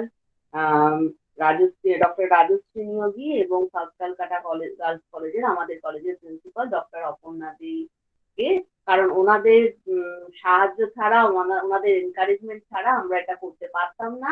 তার সাথে আমি সবার আগে ধন্যবাদ জানাই অর্ণব কুমার ব্যানার্জি, আমার এক সময় স্টুডেন্ট ছিল, এবং ডক্টর অর্ণব কুমার ব্যানার্জি সব সময় আমরা দেখি আমাদের যখনই জার্নালিজম ডিপার্টমেন্টের কিছু হয়, অর্ণব সবার আগে এগিয়ে আছে, কিছু না কিছু অনুষ্ঠান প্রোগ্রাম ও করেই যাচ্ছে, এবং ওকে রিকোয়েস্ট করছে। আমি বললাম কি করা যায়, বলতে না বলতেই ওটা বললো, এবং তার সাথে সাথে আমি থ্যাংক ইউ জানাই ইন্দ্রাণীদিকে আমরা সবসময় আমি কাছে পাই, যখনই কিছু দরকার হয় ইন্দ্রাণীদি ওটা করবে তো, ইন্দ্রাণীদি কিন্তু সঙ্গে সঙ্গে রাজি হয়ে যায়। তো থ্যাংক ইউ ইন্দ্রাণীদি, তুমিও এটাতে রাজি হয়ে গেলে এবং সঙ্গে সঙ্গে পার্টিসিপেট করলে বলে, যার ফলে আমরা একটা সুন্দর অনুষ্ঠান করতে পারছি। আর আমরা আশা করব আমরা পরে আবার স্লো লার্নারদের জন্য, যেটা ম্যাডাম বললেন, সেরকম আমরা কিছু করার চেষ্টা করব ইন ফিউচার।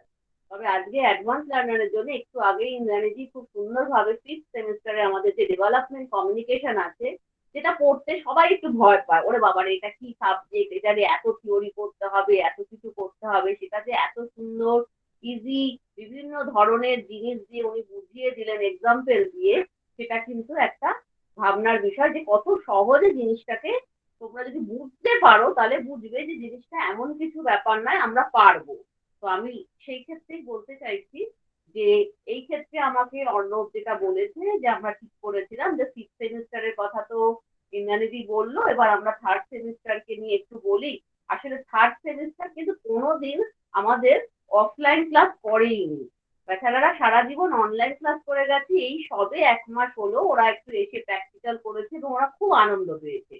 তো ওদেরকে যখন আমরা পড়াই, ওরা প্রত্যেকটা জিনিসই আমাদের অনলাইন ক্লাসের ফলে কি হয়, আমি যেটা সবচেয়ে বেশি ফেস করি কমিউনিকেশনের, যেটা সবচেয়ে মূল বিষয়, সেটা আমরা কি জানি, যে কমিউনিকেশন সবসময় হবে 2 ওয়ে কমিউনিকেশন। কারণ আমি কথা বলছি, আমি লেকচার দিয়ে যাচ্ছি, ওদের সবাইকারই ভিডিও মোড অফ, ওরা আদৌ আছে কিনা, আদৌ শুনছে নাকি বন্ধ করে অন্য কিছু করছে এবং হোয়াটসঅ্যাপ করছে, এরা যা কিছু করছে। সত্যি তো আমরা যেমন ক্লাসে কোনো সময় যদি আমাদের মন ভালো না লাগতো বা মন দিতে পারছি না ক্লাসে, আমরা অনেক সময় অন্য কিছু ভাবছি, জানলার দিকে তাকাচ্ছি, ইউনিভার্সিটি লেভেলেও করেছি, স্কুলেও করেছি, কলেজেও করেছি, এটা খুব স্বাভাবিক। কিন্তু তখন কি হয়, আমাদের সামনে যে টিচার থাকে তিনি কিন্তু বুঝতে পারেন যে শুনছে না এবং সঙ্গে সঙ্গে তাকে একটা একটা কোশ্চেন করে। তাতে কি হয়, যে স্যার বা যে ম্যাডাম কোশ্চেন করে তখন কিন্তু আমরা ভালো না ইচ্ছে না করলেও মন দিয়ে শুনি, ওরে বাবা এক্ষুনি কিছু নিশ্চয়ই ম্যাম জিজ্ঞেস করবে, তখন কিন্তু খুব মুশকিলে পড়ে যাবে। তো সেই যে জিনিসটা সেটা থার্ড সেমিস্টার কিন্তু একদম ফেস করেনি, যার ফলে আমার মনে হয় ওদের কমিউনিকেশনের ক্ষেত্রে আমি ওই জন্য সবসময় ক্লাসে বলি, না আমি শুধু একা বলবো না, নোটস আমি দেবো না, নোটস তো তোমাদের আমি দিয়ে দেবো, গুগল ক্লাসরুম আছে সব দিয়ে দেবো, কিন্তু তোমরা কিছু বলো। তো আমাদের যে এই পেপারটাও কিন্তু মূলত তাই, কমিউনিকেশন তখনই সাকসেসফুল হয় আমি একা বলে যাব নোট দিয়ে যাব, বই দিয়ে লিখবো, যেটা ইন্দ্রানীদি বললো যে শুধু টেক্সট বুক পড়ে কিন্তু জার্নালিজম হয় না। তো কমিউনিকেশন বুঝতে হলে সেই জন্যই কিন্তু আমাদেরও যেটা দরকার হয়, আমার স্টুডেন্ট সে কিন্তু বুঝলো না আর অনলাইন পরীক্ষা হচ্ছে তার মানে যে তোমরা সবাই খুব সুন্দরভাবে পড়াশোনা করছো এটাও আমার মনে হয় না। তো সেই ক্ষেত্রে কি হয়, কমিউনিকেশন গ্যাপটা তৈরি হয়, যত আমরা এক একটা সেমিস্টার থেকে আরেকটা সেমিস্টারে চলে যাচ্ছি, যদি সেইখানে আমার প্রথম সেমিস্টারের বেসটা না থাকে, আমি পরবর্তীকালে ফিফথ সেমিস্টারে গিয়ে যে ডেভেলপমেন্ট কমিউনিকেশন, ওদিকে থার্ড সেমিস্টারে আমি কমিউনিকেশন জিনিসটাই আমি কিছু বুঝিনি, আমি যেমন তেমন করে একটা পরীক্ষা দিয়েছি ম্যাম পাশ করে গেছি। তো সেই জন্যই আমি যেটা বলি, যখন তোমরা থার্ড সেমিস্টার করছো এরপরে তো আমাদের যে আস্তে আস্তে আমরা এই যে আসল আমাদের এমনি যে মানে অফলাইন ক্লাসে আমরা ফিরে আসছি, এটা ভাবলেই আমাদের ভালো লাগছে। তো সেই জায়গায় ফিরতে গেলে আমাদের কিন্তু আস্তে আস্তে পরীক্ষাগুলো অফলাইন হবে, কোয়াইট ন্যাচারাল। আজকে যখন মাধ্যমিক উচ্চ মাধ্যমিক হয়ে যাচ্ছে, তো হোপফুলি নেক্সট ইয়ার তোমরা নিশ্চয়ই নেক্সট সেম তোমরা অফলাইনে দেবে। তাহলে আমাদের কি বেসটাকে যেটা সেটাকে ক্লিয়ার করতে হবে। তো কমিউনিকেশনের বেসিক যে জিনিসটা দ্যাট ইজ ফিডব্যাক। তো এই ফিডব্যাকটা তোমাদের থেকে আমরা তখনই পাবো যে যখন আমরা ক্লাস করে তোমাদের থেকে জানতে পারবো। তো আমি যেটা এখানে বলবো, অলরেডি ইন্দ্রানীদি আমাদের সুন্দর করে ডেভেলপমেন্ট কমিউনিকেশন পড়িয়ে দিল এবং আমাদের পরীক্ষা কিন্তু এসে গেছে। আর কদিন বাদই আমাদের ইন্টারনাল অ্যাসেসমেন্ট এবং তারপর আমাদের কিন্তু যে আমাদের থার্ড আর ফিফথ সেমিস্টারের পরীক্ষা। তো সেই ক্ষেত্রে আমি এই মুহূর্তে আর কমিউনিকেশন কি বা কমিউনিকেশন সেটা নিয়ে আমি কিছু বলতে চাইছি না, কারণ তোমরা সবাই পড়েছো। আমি যেটা বলবো যে তোমাদের যেহেতু তোমরা পরীক্ষা দিচ্ছ কমিউনিকেশনের এবং থার্ড সেমে যখন এসছো, সেখানে কিন্তু এই ফার্স্ট সেমের মধ্যে বেসিক জিনিসটা নেই যে ইন্টারপার্সোনাল কমিউনিকেশন কি বা interpersonal communication what is communication, সেই সর্ট অফ কোশ্চেন কিন্তু আসবে না। তোমাদের ক্ষেত্রে কিন্তু যে কোশ্চেন গুলো আসবে বেসিক্যালি সেটা হচ্ছে বিভিন্ন কমিউনিকেশন রিসার্চাররা তারা কিভাবে কমিউনিকেশনটাকে ডিসক্রাইব করেছে।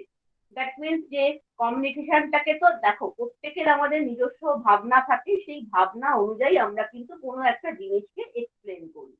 হ্যাঁ, তো এই যে এক্সপ্লেনেশনটা আমরা করছি সেখানে কমিউনিকেশন রিসার্চাররাও কি করেছে, এই যে টোটাল কমিউনিকেশন প্রসেস সেটা একজনের মনে হয়েছে একরকম, যত বছর গেছে সময় গেছে তত ভাবনা চিন্তারও আরো বেশি কি বলবো ডেভেলপমেন্ট হয়েছে, তারা তার মতো করে ভেবেছে, আমি একরকম ভাবছি তুমি আরেক রকম ভাবছো, আরেকজন আরেক রকম ভাবতেই পারে।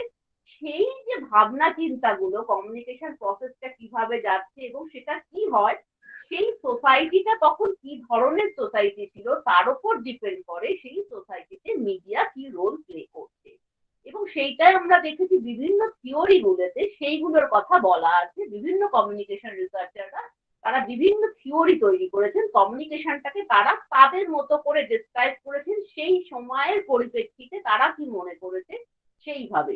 তেমনি অন দি আদার হ্যান্ড অনেক আমরা মডেল দেখেছি এবং সেই মডেলগুলো আমাদের পড়ে পড়ে মুখস্থ করতে হয় এবং অনেক সময় আমার শুনে বলে ম্যাম এটার সাথে ওটা ভুলিয়ে যাচ্ছে। আমি বলি কেন ভুলোবি কেন, আসল জিনিসটা মাথায় রাখতে হবে যে একটা মডেলের সাথে সে যে মডেলটা বললো, ধরো প্রথম আমাদের যেমন লিনিয়ার মডেল শুরু হলো, অ্যারিস্টটলের মডেল, লাসওয়েল মডেল, বার্লো মডেল, যত আমরা এগোচ্ছি তত কি হচ্ছে আমরা কি বুঝতে পারছি যে প্রথম দিকের যে মডেলগুলো সেই সময় কি হচ্ছে টেকনোলজিক্যাল ডেভেলপমেন্ট সেভাবে হয়নি, যত টেকনোলজিক্যাল অ্যাডভান্সমেন্ট আসবে তত মডেলগুলো মানে কি বলবো কমপ্লিকেটেড হয়ে যাচ্ছে। কমপ্লিকেশনটা শুরু হচ্ছে কত যে আমাদের সোসাইটি যেভাবে এগিয়ে চলেছে তার সাথে সাথে আমরা দেখছি মিডিয়াগুলো কি রোল প্লে করছে, এবং সেই রোলটা প্লে করতে গেলে আমরা কি দেখছি, কমিউনিকেশনের ক্ষেত্রেও বিভিন্ন ধরনের কি বলবো বাধা আসে, এবং সেই বাধাটা কি রকম বাধা, আমরা যেমন পরবর্তীকালে শ্যানন অ্যান্ড উইভার পেলাম, সেখানেই আমরা যখনই ধরো শ্যানন অ্যান্ড উইভারের ধরো কোশ্চেন আছে, একটা জিনিস মাথায় রাখতে হবে, একটা কোশ্চেন এলে কিন্তু ধরো একটা মডেল এলো, সেই মডেলটা কিন্তু অনেক সময় অন্য নামেও পরিচিত পেতে পারে। তো তোমাকে জানতে হবে যে সেই শ্যানন অ্যান্ড উইভার মডেলটা অন্য কি নামে, বা শ্যানন অ্যান্ড উইভারের মডেলটা কেন, সেটা কিসের জন্য সেটা বিখ্যাত। তার মানে শ্যানন অ্যান্ড উইভার বললেই আমাদের প্রথমেই মনে পড়ে যায় নয়েজ। তার মানে আমি যখন নয়েজ বলবো, তখন যখন কোশ্চেন লিখবে সেটা কিন্তু মাথায় রাখবে অ্যান্সারটা দেওয়ার সময় তোমাকে কিন্তু সেই নয়েজ ব্যাপারটা কি সেটার উপর স্ট্রেস দিতে হবে, কারণ এবং তার সঙ্গে যে ডায়াগ্রামটা আঁকছো সেটা যেন প্রপার ডায়াগ্রাম হয়, নিজের মতো করে আঁকবে না।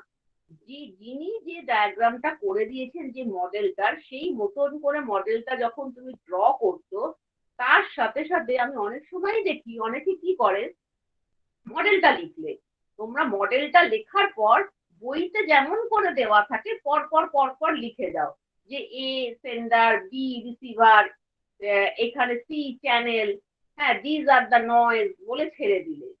কিন্তু একটা যখন তোমরা তো চাইছো কি রেজাল্টটা ভালো করতে, আরো ভালোভাবে জানতে, তাহলে তোমরা কি চেষ্টা করবে, এক্ষুনি দেখলে ইন্দ্রাণী ম্যাম কি সুন্দর বুঝিয়ে দিল, বিভিন্ন ধরো এক্সাম্পল দিয়ে বোঝালো। তাহলে তোমরা যখন লিখবে একটা মডেল, তোমরা সেই মডেলটাকে, আমি সবসময় বলি, ওই যে একটা বলে দিচ্ছ এ বি সি কে কোনটা, সেটা শুধু না করে কোনো একটা ইনসিডেন্ট দিয়ে সেটাকে এক্সপ্লেন করবে। কারণ যত তুমি তো, কারণ কি হবে, যেটা অর্ণব স্যারও বললো, যে তোমার খাতা থেকে আরেকজনের খাতা তো আলাদা হতে হবে, তা নয়তো তোমার খাতাটায় তুমি নাম্বারটা বেশি পাবে কেন। তাহলে তোমার প্রেজেন্টেশন সেইটা কিন্তু তোমার মতো করে তুমি যত ভালো বোঝাতে পারবে, তুমি ধরে নেবে, কমিউনিকেশন যখন করছো তোমরা নিশ্চয়ই জানো যে যখনই লিখবেও খাতায় ধরে নেবে আমি যার জন্য লিখছি সে কিছু জানে, তাহলে আমাকে সব তাকে বুঝিয়ে দিতে হবে। তার মানে আমি একটা খাতা পড়ে, ধরো আমি জানি না, আমি দেখলাম তুমি সুন্দর করে প্রত্যেকটা জিনিস লিখেছো, শুধু ডায়াগ্রাম এঁকে এ বি সি নয়, তুমি একটা সুন্দর ইনসিডেন্ট দিয়ে সেটা বুঝিয়ে দিতে পারলে, এবং যে পয়েন্টটা হাইলাইট করার কথা সেটা হাইলাইট করে দিতে পারলে, তখন আমি কি বুঝবো, না এই মেয়েটি সত্যি করেছে এবং এর প্রকৃত যে মানে, যে মডেলটা যে কি বলতে চেয়েছে সেটা সে বুঝতে পেরেছে। তাই জন্য আমি প্রত্যেককেই বলি, যখন তোমরা অ্যান্সার দেবে তোমরা কিন্তু এটা সব সময় মাথায় রাখবে, কোনো মডেলের ক্ষেত্রে তোমরা কিন্তু সেটাকে চেষ্টা করবে কোনো একটা এক্সাম্পল দিয়ে সুন্দর করে বোঝাতে। এবং আরেকটা জিনিস মাথায় রাখবে, যখনই কোশ্চেন গুলো তোমরা করো, অনেকেই আছে কোশ্চেন শেষ করো না।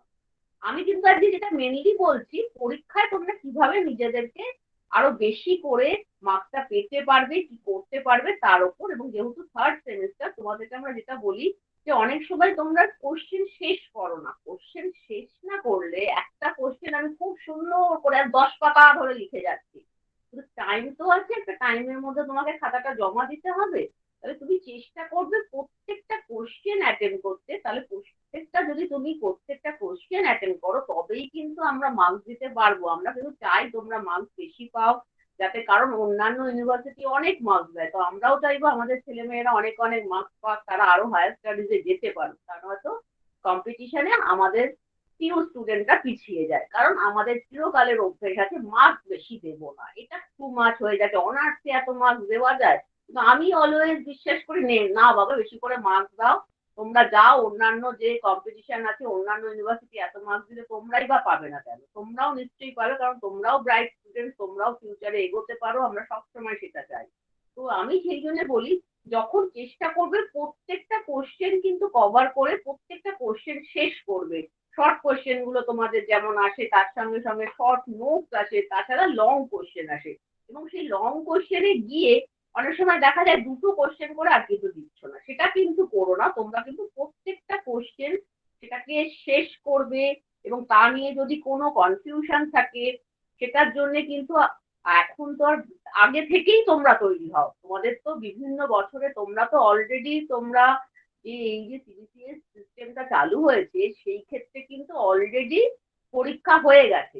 তাহলে তোমরা তো একদিক দিয়ে তোমরা লাভবান যে তোমাদের কাছে প্রিভিয়াস ইয়ারের কিছু কোশ্চেনও আছে, তার থেকে তোমরা একটা আইডিয়া পাচ্ছ। প্রথম যারা দিয়েছিল তাদের তো কোনো আইডিয়াই ছিল না কি ধরনের কোশ্চেন আসবে। সুতরাং তোমাদের যখন সেই সুবিধাটা আছে, তোমরা সেই কোশ্চেন গুলো দেখো, সেগুলো নিয়ে যদি দরকার হয় তোমাদের টিচারদের কাছে জানতে চাও যে কিভাবে এর অ্যান্সার গুলো লিখবো, কোনটা মানে যদি অনেক সময় কোশ্চেন আসে যে একদম তো ডাইরেক্ট কোশ্চেন আসে না, কারণ যত তোমরা এক একটা সেমিস্টার থেকে আরেকটা সেমিস্টারে যাবে এরকম ডাইরেক্ট কোশ্চেন আসবে না, হোয়াট ইজ দিস মডেল, এরকম নয়। তোমাকে এক একটা এলিমেন্ট তুলে ধরতে পারে, তোমাকে বলতে পারে এটা কোন মডেলের সাথে এটা অ্যাসোসিয়েটেড, বা এই মডেলটা থেকে তোমার কি মনে হচ্ছে, এখন কন্টেম্পোরারি সোসাইটিতে কোন মডেলটা তোমার মনে হচ্ছে যে দ্যাট ইজ ভেরি অ্যাপ্লিকেবল। তো সেই জিনিসগুলো কিন্তু তোমরা নিজেদেরকে তৈরি রাখবে। তোমরা তখন কোশ্চেন বুঝতে পারছো না, সেইটা করলে হবে না। সুতরাং সেইভাবে তোমরা এগোবে, এইটাই আমি বলতে চাই। আর আমি মানে এখানে আর কমিউনিকেশন নিয়ে কিছু আর ডিটেলস বলবো না, কারণ প্রোগ্রামটা তো তারপর তোমাদের থেকেও আমরা শুনবো। তো এরপর অর্ণব স্যার তোমাদের একটু রেডিওটা নিয়ে বলবে, এবং তারপরে তোমাদের যদি কোনো কোশ্চেন থাকে আমরা নিশ্চয়ই সেগুলোর অ্যান্সার দেবো। আমি এবার অর্ণবকে বলবো। অর্ণব। ধন্যবাদ ডক্টর তনুজা বসু রায়কে। ম্যাডাম খুব সুন্দরভাবে ব্যাখ্যা করলেন যে কিভাবে আমরা উত্তর করব, কিভাবে আমরা আনসার দেবো খাতার, এই প্রশ্ন এলে সের উত্তর দেব কিভাবে। তিনি মিডিয়া কমিউনিকেশন যে পেপার CC5 নিয়ে বললেন, এবং তার সঙ্গে সঙ্গে ওভারঅল অর্থাৎ সব পেপারে আমরা আনসার কিভাবে দেব এই বিষয়টাও একটা আমরা আলোচনার মধ্যে শুনতে পেলাম, যে একটা ভালো উত্তর করতে গেলে কি কি দিকগুলো মাথায় রাখতে হবে।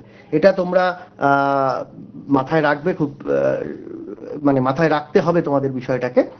এবং এবার আমি ম্যাডাম বলেই দিলেন যে রেডিও অর্থাৎ CC3-তে তোমাদের দুটো রেডিওর পেপার আছে, অর্থাৎ আরেকটা পেপার নেওয়া যায় SEC হিসাবে রেডিও প্রেজেন্টেশন রয়েছে, আবার রেডিওর মূল পেপারও রয়েছে CC7-এ রয়েছে, সেমিস্টার 3-তে CC7-এ রয়েছে, আবার SEC-তেও রয়েছে রেডিও। কেউ হয়তো কোনো কলেজ ফটো জার্নালিজমকে অপশন রাখতে পারে, কিন্তু আমি জাস্ট রেডিওর পার্টটাকেই বলবো। এবং আমার মনে হয় দুটো কলেজেই রেডিওকেই রাখা হয়েছে, 3টে কলেজেই রেডিওকেই রাখা হয়েছে তো SEC-তে। তো সেই জন্য রেডিওর যে পেপার তোমরা কোশ্চেন হয়তো দেখেছো, না হলে দেখবে কোশ্চেনগুলো কিরকম আসে। আমি সরাসরি তোমরা প্রশ্নোত্তরে আসবে, আমি প্রশ্নোত্তরে যাবো যখন তোমরা প্রশ্ন করতে পারো যে কোনো বিষয়ে, আমাদের যে বিষয়গুলো আলোচনা করলাম। তার আগে আমাদের রেডিওর মধ্যে মূল যে বিষয়গুলো আলোচনা হচ্ছে সেখানে রেডিওতে আমরা যে বিষয়গুলো মূল পাচ্ছি তার কয়েকটা জায়গায় খাতা দেখতে গিয়ে বা পড়াতে গিয়ে দেখি, একটা অভিজ্ঞতা থেকে দেখতে পাই যে একটু ধারণা অসুবিধা হয়ে থাকে অনেক ক্ষেত্রে লেখার সময়। সেগুলো একটু দু একবার আলোচনা করে দিই। হয়তো এরকম হতে পারে যে তোমাদের অনেকের হয়তো সেই বিষয়গুলো জানা থাকতেই পারে। যেমন প্রথম জায়গা হচ্ছে রেডিও টক এবং রেডিও টক শো। এইটা একটা খুব ধারণা প্রথমেই একটা মাথার মধ্যে আসে যে রেডিও টক কাকে বলবো এবং রেডিও টক শো কাকে বলবো, এর একটা ডিফারেন্স রয়েছে। এটা কিন্তু পরীক্ষার খাতায়ও পড়ে এবং তোমাদের জানতেও হবে। মানে তোমরা যদি এখান থেকে বেরিয়ে গিয়ে কোনো রেডিও চ্যানেলে কাজ করো বা নিজে কোনো রেডিও স্টেশনের সঙ্গে যুক্ত হও, তাহলে কিন্তু তোমাদেরকে এই বিষয়টাকে জানতে হবে। তাহলে প্রথম বলি রেডিও টকটা কি না। রেডিও টক হচ্ছে যে আমাদের কেন রেডিও টক এলো না, যে একটা বেতার কথক বা বেতার কথিকা যেটা বলা হচ্ছে, কারণ প্রথম কনসেপ্ট যে আগেকার দিনে তোমরা যদি দেখো ইতিহাস দেখো তাহলে সেখানে চণ্ডী মণ্ডপে রামায়ণ পাঠ, মহাভারত পাঠ বিভিন্ন জায়গায় হতো, এখনো অনেক জায়গায় অনেক প্রত্যন্ত গ্রামাঞ্চলে হয়। এবং সেই কনসেপ্ট থেকে আকাশবাণী ঠিক করেছিল বেতার একটা কথিকা বা টক প্রোগ্রাম করবে, যেখানে একজন কথক হিসাবে বা টকার হিসাবে তিনি বলে যাবেন, 5 মিনিটের মধ্যে বলবেন। এবার বলবেন এবং সেটা প্রতি দিনই সেরকম অনুষ্ঠান হয়ে থাকে। এটা রেডিও টক, অর্থাৎ একটা অনুষ্ঠান একজন অ্যানাউন্সমেন্ট করবেন, একজন অ্যানাউন্সার থাকবেন, তিনি অ্যানাউন্সমেন্ট করে দিলেন যে এখন এই বিষয়ে ধরো ওমিক্রন ভাইরাস এসছে, ওমিক্রন ভাইরাস নিয়ে বলবেন, একজন নাম বললেন, যে কারোর একটা নাম বললেন, যে এরকম ইনি বলবেন যে ওমিক্রন ভাইরাস নিয়ে বলছেন ডক্টর সিদ্ধার্থ নারায়ণ জোয়ারদার। আবার উনি যদি লেখেন তাহলে অন্যজন বলেন, তাহলে বলবেন লিখেছেন, এরকম একটা বললো। তোমাদের অ্যানাউন্সমেন্ট বলা বা লেখাটা তোমাদের কাজ নয়, তোমরা টকে যেটা হবে সেই জায়গাটা কাজ। কিন্তু এটা যদি টক শো হয়ে যায় তখন আমরা দেখব এফএম বা অন্য চ্যানেলগুলোতে বা ইন্টারনেট রেডিও বা যে কোনো জায়গায় যখন প্রেজেন্টেশন হয়, অর্থাৎ কথা বলছি হ্যালো বন্ধুরা কেমন আছেন বলে যে অনুষ্ঠান শুরু করা হয় একজন টকার, সেটা হচ্ছে টক শো। অর্থাৎ শো কথাটা যখন যুক্ত হয়ে গেল তখন কিন্তু এটা ওই রকম ধরনের প্রোগ্রাম, মাঝে লাইভ করতে পারো, ফোন ইন প্রোগ্রাম করতে পারো, গান নিতে পারো, এইটা হয়ে যাচ্ছে টক শো। অর্থাৎ একটা বিষয়কে ধরে এগিয়ে যাওয়া, সেটা অনেকক্ষণ ধরে হতে পারে, কিন্তু টক হচ্ছে একটা স্পেসিফিক 5 মিনিটের জন্য সাধারণত হয়, 5 থেকে 10 মিনিটের মধ্যে বলা, মূলত 5 মিনিটেরই হয় এবং সেখানে স্পেসিফিক কিছু বলতে হয়। এবার এখানে দেখবে তোমাদের প্রশ্নতেও থাকে 5 মিনিট, এটাও অনেকের খুব কনফিউশন তৈরি হয় যে 5 মিনিট মানে কি বুঝবো, আমি শব্দ সংখ্যা কত লিখবো, কতটা লিখবো। আমাদের বেশিরভাগ প্রশ্নে শব্দ সংখ্যা লেখা থাকে, কিন্তু রেডিও টকের ক্ষেত্রে সময় লেখা থাকে। রেডিওতে বেশিরভাগ প্রশ্নে সময় লেখা থাকে, সময় দিয়ে আমি কি বুঝবো এটা তোমরা হয়তো জানোই, কিন্তু কোনো কোনো ক্ষেত্রে কারোর কনফিউশন থাকতেই পারে। তো এইটা মাথায় রাখবে যে মোটামুটি 80 থেকে 100 শব্দের মধ্যে পড়া যায়, 90টা স্ট্যান্ডার্ড। তাহলে যদি 5 মিনিট হয় তাহলে 450 ওয়ার্ডস থেকে 500 ওয়ার্ডস, অর্থাৎ তোমার 450 থেকে 500 ওয়ার্ডস যদি 5 মিনিট হয়। এবার 6 মিনিট হলে, 7 মিনিট হলে, 10 মিনিট হলে, সেরকম ভাবে 3 মিনিট হলে যেমন বলবে তোমরা 90 ওয়ার্ডস 1 মিনিটে পড়া যায় এইভাবে মাথায়, 90 শব্দ একটা মিনিটে পড়া যায় এইভাবে মাথায় রেখে তোমরা যদি শব্দ সংখ্যাটা হিসেব করে নাও তাহলে সেই সংখ্যা। সেটা টকের ক্ষেত্রে। টকসের ক্ষেত্রে এরকম শব্দ সংখ্যা বলা যায় না, সেটা একটা নির্দিষ্ট স্ক্রিপ্ট আছে, সেই স্ক্রিপ্ট অনুসারে করতে হবে, যেভাবে আমরা দেখি এফএম প্রেজেন্টাররা করছে। এইটা একটা প্রশ্ন, এটা খুব কনফিউশন হয়, এটা আমি একটু তোমাদের বললাম। এরপরে যে প্রশ্নটা আসে সেটা হচ্ছে যে রেডিও ফিচার, রেডিও ডকুমেন্টারি, এই জায়গাগুলো প্রশ্ন আসে। এখন আমরা নিউজ পেপার, তোমরা ফার্স্ট সেমিস্টার পেরিয়ে এসেছো, সেখানে ফিচার লিখেছো, ফিচার কাকে বলে জানো, ফিচার লিখতেও দিয়েছে, ফিচার লেখাও হয়েছে। এখন তাহলে রেডিওর ক্ষেত্রে ফিচার কি হবে? ওরকম কি একটা লিখে দেবে কোনো একটা, যেমন ভাবে রেডিওতে ফিচার লেখা হয় ওরকম ভাবে কোনো লিখে দেবে? না, ওরকম হবে না জিনিসটা। রেডিও ফিচারের ক্ষেত্রে গুরুত্বপূর্ণ যেটা, সেটা হচ্ছে যে এটা অনেকটা ডকুমেন্টারির মতো। মানে আমরা যে টেলিভিশন বা ফিল্মের ক্ষেত্রে যে ডকুমেন্টারিকে দেখি সেরকম ধরনের জিনিসটা প্রোগ্রামটা। অর্থাৎ একজন অ্যাঙ্কার পার্সন বা একজন ভয়েস ওভার দেবে, তারপর একটা সাউন্ড বাইট মানে ইন্টারভিউ থাকলো, আবার একজন বলছেন, আবার ভয়েস ওভার দিচ্ছে, মাঝে মিউজিক যাচ্ছে, এইভাবে ব্যাপারটাকে চলবে। একটা স্ক্রিপ্ট করতে হবে।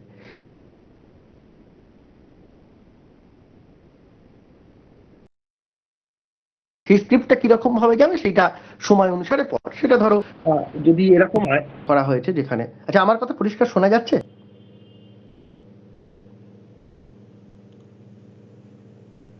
হ্যালো? হ্যাঁ স্যার, হ্যাঁ হ্যাঁ হ্যাঁ শোনা ঠিক আছে। যাচ্ছে, শোনা তো যাচ্ছে। হ্যাঁ, তো সেক্ষেত্রে হ্যাঁ হচ্ছে যদি শোনা যাচ্ছে, স্ক্রিপ্ট, হ্যাঁ পরিষ্কার। হ্যাঁ থ্যাংক ইউ ম্যাডাম। তো সেটা হচ্ছে যে যদি স্ক্রিপ্ট করা হচ্ছে সেক্ষেত্রে ধরা যাক ফিচারের ক্ষেত্রে স্ক্রিপ্ট করা হলো, যে বলা যাচ্ছে যে বন্যা নিয়ে একটা ফিচার করলো, ফ্লাড হয়েছে পশ্চিমবঙ্গে, বন্যা হয়েছে, নিয়ে ফিচার করো। তো সেখানে হয়তো তোমাদের প্রথমটায় হচ্ছে ন্যাচারাল সাউন্ড দিয়ে হয়তো তোমরা শুরু করলে। ন্যাচারাল সাউন্ড বলতে, ন্যাচারাল সাউন্ড বলতে দেখবে ন্যাচারাল সাউন্ড কি আবার জিজ্ঞেস করে, সাউন্ডের প্রশ্নে রেডিওতে প্রশ্ন আসে যে ন্যাচারাল সাউন্ডটা কি। ন্যাচারাল সাউন্ড মানে ওই সময় বন্যার কোনো আওয়াজ, অর্থাৎ ওই আওয়াজটা যদি নেওয়া যায়, সেটা অ্যাম্বিয়েন্স হিসাবে আমরা ক্রিয়েটও করতে পারি রেডিও স্টেশনে বসে, অথবা ন্যাচারাল সাউন্ড যদি তুলে আনা যায়, তোলাটা কঠিন কিন্তু যদি তোলা যায়, না হলে অ্যাম্বিয়েন্স হিসাবে ক্রিয়েট করতে হয় সেই সাউন্ডটাকে। যে একটা পাড় ভাঙার শব্দ, যাদের বাড়ি বন্যার ওখানে দেখেছো বা বাড়ি না থাকলেও যারা দেখেছো তারা জানো যে ভয়ঙ্করভাবে বন্যার সময় ক্ষতিগ্রস্ত হয় জায়গাগুলো।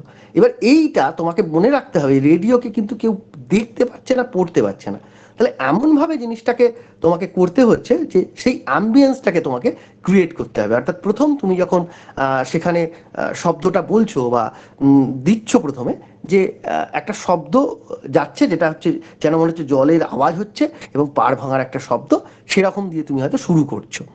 আমি যেটা বললাম এরকম ভাবেই শুরু করতে হবে তা না, কিন্তু জাস্ট একটা উদাহরণ হিসাবে আমি দিচ্ছি। এবং তারপর হয়তো তুমি দিচ্ছ একজন খুব যার বন্যায় সমস্ত কিছু ভেসে গেছে, সেরকম একজন মানুষজনের ইন্টারভিউ তুমি করে এনেছো। তিনি হয়তো বলতে বলতে কেঁদেই ফেলছেন যে এরকম আমাদের বন্যায় ঘরবাড়ি ভেঙে গেছে, এরকম হয়েছে, এই হয়েছে।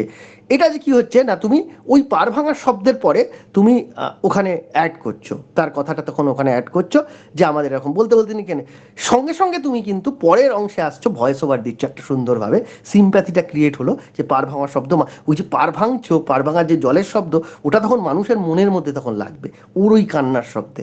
সেইটা কিন্তু তোমাকে ভেবে করতে হবে, এবং তারপর ভয়েস ওভারটা ঠিক সেই রিলেট করে একটা ভয়েস ওভার রিলেট করে তোমাকে ভয়েস ওভারটা দিতে হচ্ছে সেখানে, যে কি অবস্থা মানুষের দুর্দশা। এবং সেখানে কি আমাদের সরকারের তরফ থেকে হোক বা প্রশাসনের তরফ থেকে হোক বা এনজিও তরফ কোনো সাহায্য বা কিছু গেছে কিনা, সে জায়গায় এলো। আসার পর এবার সরাসরি কেন এই বন্যা হলো, আবহাওয়াবিদরা কি বলছেন, যারা নদী বিশেষজ্ঞ তারা কি বলছেন কেন বন্যা হলো, এইভাবে তোমাকে একটা প্রথম রিসার্চ ওয়ার্ক করে নিতে হবে যে কাদের কাদের ইন্টারভিউ তোমরা নেবে, এবং সেই ইন্টারভিউ করে তোমাকে জিনিসটা করতে হবে। কিন্তু পরীক্ষার খাতায় যখন লিখবে তখন তো এত রিসার্চ ওয়ার্ক তুমি করতে পারছো না। প্রকৃত রেডিও ইন্টারভিউটা যখন করবে, রেডিও ফিচারটা করবে বা রেডিও স্টেশনের জন্য যখন কাজ করবে, তখন এই সবগুলো তোমাকে একটা রেকর্ডার নিয়ে তোমাকে বেরিয়ে যেতে হবে, রিসার্চ ওয়ার্ক করে তোমাকে জানতে হবে। কিন্তু যখন লিখতে হবে রেডিও ফিচার, তখন থিওরিটা যখন লিখতে হচ্ছে, তখন কিন্তু এগুলো লিখতে হবে যে একটা রিসার্চ ওয়ার্ক করতে হবে, তারপর সেই রিসার্চ করেছে তাদের সঙ্গে কন্ট্যাক্ট করতে হবে, তাদের সঙ্গে কন্ট্যাক্ট করার পর তাদের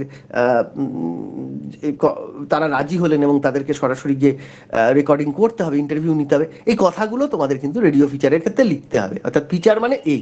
এবং সেটা ডকুমেন্টারির ক্ষেত্রেও তাই।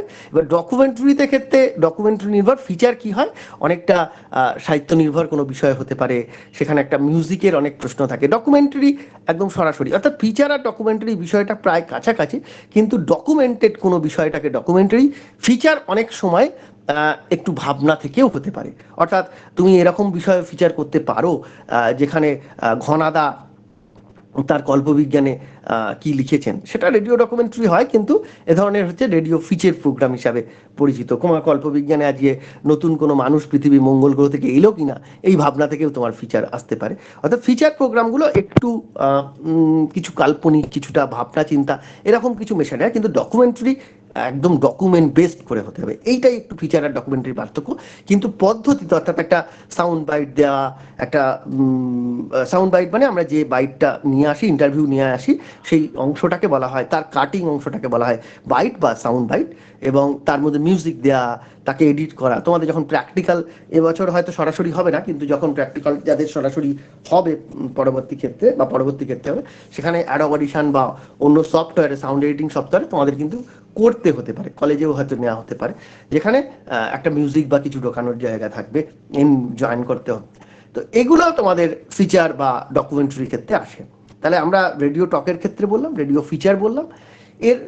এরপরে যে বিষয়টা আসে আর কি, যে একটা স্টুডিও বা প্রোডাকশন কিভাবে কি হয়, একটা রেডিওর প্রোডাকশন কিরকম হয় না, সেরকম আর কি। প্রি প্রোডাকশন মানে প্ল্যানিং, পোস্ট প্রোডাকশন অর্থাৎ সাউন্ডের এফেক্ট বা এগুলোকে দেওয়া, এইসব প্রশ্ন যেমনভাবে ডকুমেন্টারি বা ফিল্মের ক্ষেত্রে হয়, সেরকমভাবে রেডিওর ক্ষেত্রেও হয়।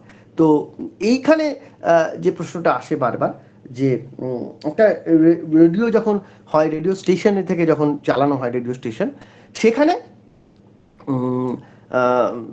তার প্রোডাকশন করতে গিয়ে স্টুডিওর ফাংশনগুলো কি কি, বা স্টুডিওতে এইখানে দুটো তিনটে জিনিস গুরুত্বপূর্ণ। যে স্টুডিওতে একটা রেকর্ডিং প্রোগ্রাম হতে পারে, স্টুডিওতে সরাসরি প্রোগ্রাম হতে পারে, অর্থাৎ সরাসরি লাইভ প্রোগ্রাম, সেখানে ফোন ইন থাকতে পারে বা ফোন ইন না থাকবে, লাইভ মানে স্টুডিওতে কোনো ব্যক্তি এসছেন, তার সরাসরি সেই সময় প্রোগ্রাম হচ্ছে, সেই সময় FM বা AM চ্যানেলে সরাসরি যাচ্ছে, এটাও হতে পারে। অথবা রেকর্ডিং করে এনে চালিয়ে দেওয়া হতে পারে। আবার আউটডোরের ক্ষেত্রেও সরাসরি প্রোগ্রাম হতে পারে, আবার সেটা চালিয়ে দেওয়া।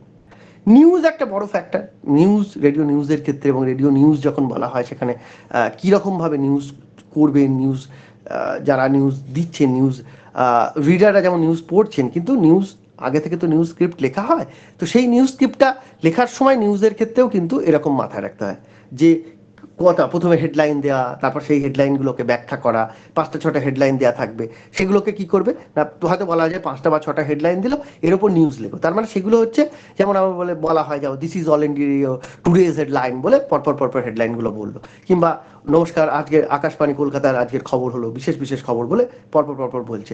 এই যে পরপর বলছে, এবং তারপর আবার বিস্তারিত খবরে বলে ওইগুলোকে আবার ব্যাখ্যা দিচ্ছে।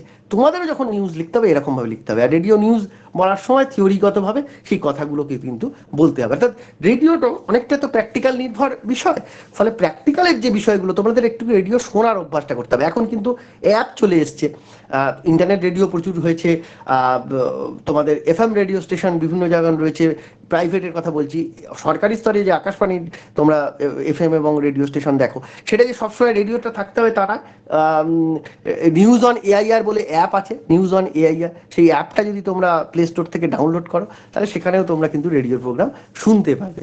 এইটা আর একটা খুব জিনিস আসে, রেডিও জকি। রেডিও জকি মানে তোমরা জানো রেডিও জকি তাদের ভূমিকা কি, তাদের ভূমিকা কি দেখবে বই পাবে, সেখানে প্রচুর কথা যেমন বলে, যেমন রিপোর্টারের কাজ বলা থাকে ওই রকম, এই তাদের বুদ্ধিমত্তা হতে হবে, তাদের জানতে হবে, এগুলো কমন কথা তোমরা বইতে পড়বে, তোমাদের জানো। বেসিক যে জায়গাটা জানা সেটা হচ্ছে একজন রেডিও জকিকে জানতে হবে যে তিনি রেডিওতে প্রোগ্রাম করছেন, এবং রেডিওতে প্রোগ্রাম কিন্তু টেলিভিশন এবং নিউজ পেপারের সঙ্গে আলাদা, এইটা পার্থক্য হিসাবেও আসে। এবং তোমাদেরকে সেই জায়গাটা জানতে হবে যে রেডিওর প্রোগ্রাম করার সময় কিন্তু এমনভাবে কথাগুলো বলতে হবে, এমনভাবে রেডিওর প্রোগ্রামের জন্য স্ক্রিপ্ট লিখতে হবে যেন সেটা ছবি আঁকে। অর্থাৎ শব্দ দিয়ে তোমাকে ছবি আঁকতে হবে। শব্দ দিয়ে যদি তুমি ছবি না আঁকতে পারো তাহলে আমরা কিন্তু সেই জিনিসটা করতে পারবে না, বা মানুষ সেটা বুঝতে পারবে না। এবং এমন কিছু খটোমটো শব্দ পড়তে পারবে না। নিউজ পেপারের ক্ষেত্রে কি সুবিধা রয়েছে, নিউজ পেপারে যখন তুমি বলছো তখন আবার কি কি যেন বললো বলে, মানে কি যেন পড়লাম বলে আবার ঘুরে গিয়ে সেটাকে পড়া যেতে পারে। রেডিও সেই সুবিধা নেই। টিভিতে কি হচ্ছে, তার সাপোর্টিং হিসাবে ছবি দেখানো হচ্ছে, ফলে এরকম বললেন নরেন্দ্র মোদী কি বললেন, কি মমতা বন্দ্যোপাধ্যায় কি বললেন, বলে দেখা যাচ্ছে তারা কি করছে না করছে, সেই ছবিগুলো দেখা যাচ্ছে, ফলে তুমি মিলিয়ে নিতে পারছো। শুনতেও যদি না পারো, বুঝতেও না পারো, তো মোটামুটি ছবি দেখে বুঝে যাচ্ছ। কিন্তু রেডিওতে সেই সুযোগ নেই, পুরোটাই বলা, ফলে তার ব্যাখ্যাগুলো সেইভাবে হয়। যেমন একটা জিঙ্গল বা অ্যাডের কথা বলে আমি সরাসরি আজকে এটা বলার এতে যাব, সেটা হচ্ছে যে যেমন একটা অ্যাডভার্টাইজমেন্ট অনেকদিন আগে হতো যে রবিনসনের বার্লি বলে, অনেক ছোটবেলায় আমরা শুনতাম। প্রথম দিকে রেডিও অ্যাড হিসাবে এই অ্যাডটা দেওয়া হতো, টিভিতে এই অ্যাডটা দিত এবং একই সঙ্গে রেডিওতেও অ্যাডটা দিত। টিভিতে অ্যাডটা দেওয়ার সময় কি দেখাতো না, একজন বার্লি এখন খাওয়া হয় না, কিন্তু সেই সময় বার্লি বলে খুব প্রচলন ছিল একটা, রবিনসন কোম্পানির তাদের বার্লি, এবং সেই বার্লি একজন মানে দেখাচ্ছে মা, বোঝা যাচ্ছে একটা বাচ্চাকে বার্লি দিয়েছে একটা গ্লাসে করে, এবং বাচ্চা সেই বার্লিটা নিয়ে এগিয়ে যাচ্ছে, এবং এগিয়ে যেতে যেতে সে তার বাবাকে মাঝখানে একটুখানি খেয়ে নিল, খেয়ে নিয়ে তার একটা বার্লি দিয়েতে সাদা দাগে একটা মুখে গোপের মতো হয়ে গেল, এবং বাবাকে দিচ্ছে হাফ গ্লাস বার্লি, অর্থাৎ দেখাতে চাইছে এতটা ভালো বার্লিটা সে ভালোবাসে সেই জন্য দিল, এবং বাবা সেটা বললো হ্যাঁ বলে উঠলো। এখন প্রথম রেডিওতে যখন কি করেছিল, কপি পেস্ট করে দিয়েছে, মানে ওই একটাই রেডিওতে দিয়ে দিয়েছিল প্রথম দিকে। তো দেওয়ার পরে দেখা গেল যে কি হলো না, বাচ্চাটা বার্লিটা নিয়ে যাচ্ছে, বাবা বলছে হ্যাঁ, কারণ রেডিওতে কিছুই বোঝা যাচ্ছে না। এবার ওই একটা কিন্তু অসফল, মানে একদম সাকসেসফুলি করলো না। তারপর তাদের মাথায় এলো আরে এটা রেডিওতে এটা দেওয়া ঠিক হয়নি। তখন পরবর্তী ক্ষেত্রে দেখলাম কয়েকদিন বাদে আবার রেডিও একটা চেঞ্জ করলো, চেঞ্জ করে কি করলো না, ওইখানে মা তখন বলছে বাবাকে দিয়ে এসো, বলছে হ্যাঁ, বলে মাঝপথে বললে বাবা একটু কি রবিনসনের বার্লি আমার খুব প্রিয়, বলে একটু খেয়ে নিল, এবং একটা খাবার ওখানে সাউন্ড দিল, ইনসিডেন্ট যেভাবে খেতে গেলে একটা শব্দ হয় সেরকম দিল, এবং এই নাও তোমার বার্লি, বলতে হ্যাঁ এই কি, মানে ওইখানে কিন্তু একটা কথা, তার যে হাফ গ্লাস হয়ে গেছে এটা বোঝানোর জন্য তাকে একটা কথা কিন্তু ওখানে বলতে হচ্ছে, এবং এইটা কথা দিয়ে না বললে কিন্তু জিনিসটা যায় না। যখন রেডিও ড্রামা বা রেডিও নাটক এর দিকে যেতে হয়, বা কোনো স্ক্রিপ্ট রেডিও যখন ফিচারটা ডকু ফিচার করা হয়, যখন একটু কোনো সত্যি ঘটনার সঙ্গে একটু অবলম্বনে গল্প দিয়ে কোনো স্টার্ট করা হয় রেডিও গল্প দিতে, তখন কি হয়, যেমন ধরো একটা টেলিভিশনে ক্ষেত্রে যদি কোনো সিরিয়াল বা কোনো গল্প বা ড্রামা নাটক হয়, তখন দেখা যায় একটা সিঁড়ি দিয়ে উঠে গেল দোতলায়, সে মনে করছে যাচ্ছে যে 3 তলায় উঠতে হবে কারোর বাড়িতে। এবার রেডিওতে তুমি যদি 3 তলায় টুকটুক করে উঠে যায়, স্ক্রিপ্টে লেখো 3 তলায় উঠে গেল, তো কি করে হবে? 3 তলায় উঠে গেলে তো কেউ বুঝতে পারছে না 3 তলায় উঠছে না কি করছে। তার আগে যিনি উঠছেন তাকে সেখানে বলে নিতে হবে যে ও এইটা মনে হচ্ছে না না, 1 তলায় তো হবে না, 3 তলায় বলেছিলেন, মানে এটা মূল লেখকের গল্পে নেই। কিন্তু যখন তুমি টিভি স্ক্রিপ্টে না লিখলেও হবে, 3 তলা দেখিয়ে দিলে হলো, বা ফিল্মের স্ক্রিপ্টে কিন্তু রেডিও স্ক্রিপ্টের ক্ষেত্রে কিন্তু ওইখানে লেখকের গল্পে 3 তলায় উঠে যে লেখা আছে, এখানে তুমি তো বলার জায়গা নেই। তুমি নাটকে 3 তলায় টপ টপ করে উঠে বললে খটখট করে আওয়াজ হচ্ছে ঠিকই, আওয়াজটা দিতে হবে নিশ্চয়ই, তার জুতোর শব্দ। কিন্তু তার বাইরে গিয়ে যদি জুতোর শব্দ না করা যায়, যদি সন্তর্পণে উঠতে হয়, যদি করাও যায় 3 তলা বোঝাবে কি করে? তাহলে ওখানে নিচে ওঠার আগে বলে নিতে হবে, অর্থাৎ যিনি উঠছেন তাকে মনে মনে স্বগক্তির মতো কিছু জিনিস বলে নিতে হবে। এই রকম জিনিসগুলো একটু ভাবনা চিন্তা করে যখন স্ক্রিপ্ট লিখবে তোমরা, অনেক সময় স্ক্রিপ্টে কি হয়, প্লেইং ডকুমেন্টারি স্ক্রিপ্টের মতোই যেন মনে হয় রেডিওর ক্ষেত্রে, জাস্ট জিনিসটা করে নিয়ে চলে যায়। এইটা রেডিওর ক্ষেত্রে মাথায় রাখতে হবে। এছাড়া একটু তত্ত্বগতভাবে ওখানে রেডিওর ইতিহাস আসে, হিস্ট্রি, সেটা তোমরা পড়ে নিলেই পারবে, প্রথম রেডিও কবে এসছে, এগুলো থেকে অবজেক্টিভ হিস্ট্রি পার্ট থেকে প্রচুর রেডিওর ক্ষেত্রে। আর একটা জিনিসও আছে যে আকাশবাণী শব্দটা কে দিয়েছিলেন, এরকম মানে আকাশবাণী শব্দটা প্রচলন আছে। আকাশবাণী শব্দটা রবীন্দ্রনাথের একটা কবিতা থেকে আকাশবাণী নেওয়া হয়েছে, কিন্তু সরাসরি রবীন্দ্রনাথ আকাশবাণী নাম দেননি। অনেক জায়গায় থাকে রবীন্দ্রনাথ দিয়েছেন, কিন্তু রবীন্দ্রনাথ সরাসরি আকাশবাণী নামটা দেননি। রবীন্দ্রনাথ তার কবিতা থেকে আকাশবাণী নামটা নেওয়া হয়েছিল। আর অল ইন্ডিয়া রেডিও প্রথমে ছিল না, প্রথম কি নাম ছিল, Indian broadcasting company. All India radio কবে এলো, 1936-এ। এইগুলো একটু হিস্ট্রির পার্ট থেকে তোমরা অবজেক্টিভ হিসাবে করবে, কারণ প্রচুর অবজেক্টিভ হিস্ট্রির পার্ট থেকে থাকে। আর তাছাড়া ধরো রেডিও রিপোর্টার, রেডিও কিউ কি, এরকম ধরনের টুকরো টুকরো যেগুলো তোমাদের প্রোডাকশন পার্ট, সেখান থেকে কিছু কিছু অবজেক্টিভ প্রশ্ন থাকে, যেটা খুব সোজা। বা এম এফএম কি, frequency modulation, FM AM, amplitude modulation, এরকম ভাবে ছোট ছোট প্রশ্ন, সালগুলো বা এরকম ছোট ছোট প্রশ্ন দেখবে অবজেক্টিভ হিসাবে তোমাদের আসে। সেটা একটুখানি পেলেই তোমরা পেয়ে যাবে, খুব কঠিন কিছু থাকে না। কিন্তু মেন থাকে যে জায়গাটা, এই রেডিওর বেসিক জায়গা থেকে লেখা এবং প্রোডাকশন অংশটা, এটা তোমাদের একটুখানি মাথায় রাখতে হবে। এবং প্রসার ভারতী কনসেপ্ট, প্রসার ভারতী কোন সময় থেকে এসছে, অটোনোমাস মডেল কি, অটোনোমাস মানে প্রসার ভারতী, এই জায়গাটায় প্রসার ভারতীর মধ্যে কারা কারা ইনক্লুডেড, এগুলো কিন্তু একটু মাথায় রাখতে হয়। এবং রেডিও টক, রেডিও ফিচার, কি ধরনের আকাশবাণী বা ন্যাশনাল লেভেল প্রোগ্রামগুলো কি কি হয়, সেইটা তোমাদের একটু জানতে হবে। তোমরা বই বা কিছুতে পাবে ঠিকই, কিন্তু তার সঙ্গে সঙ্গে তোমাদের আমি সাজেস্ট করব, তোমরা যদি যেহেতু ভালোভাবে তোমরা এখানে এসছো, তোমরা চাইছো একটু ভালোভাবে জিনিসটা বুঝবো বা করবো, তোমরা একটু অল ইন্ডিয়া রেডিওর ওয়েবসাইটে যাবে।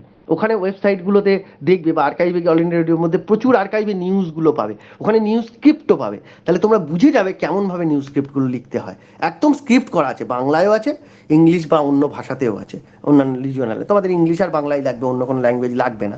তো সেখানে স্ক্রিপ্টটা দেখে নিলে বুঝতে পারবে কেমনভাবে রেডিও স্ক্রিপ্ট, প্রথমে কি লিখতে হয়, ওপরে কি লিখতে হয়, এগুলো বলার কিছু না, এখন অ্যাভেলেবেল। ফলে স্ক্রিপ্টে তোমরা গিয়ে ওগুলো দেখতে পারবে।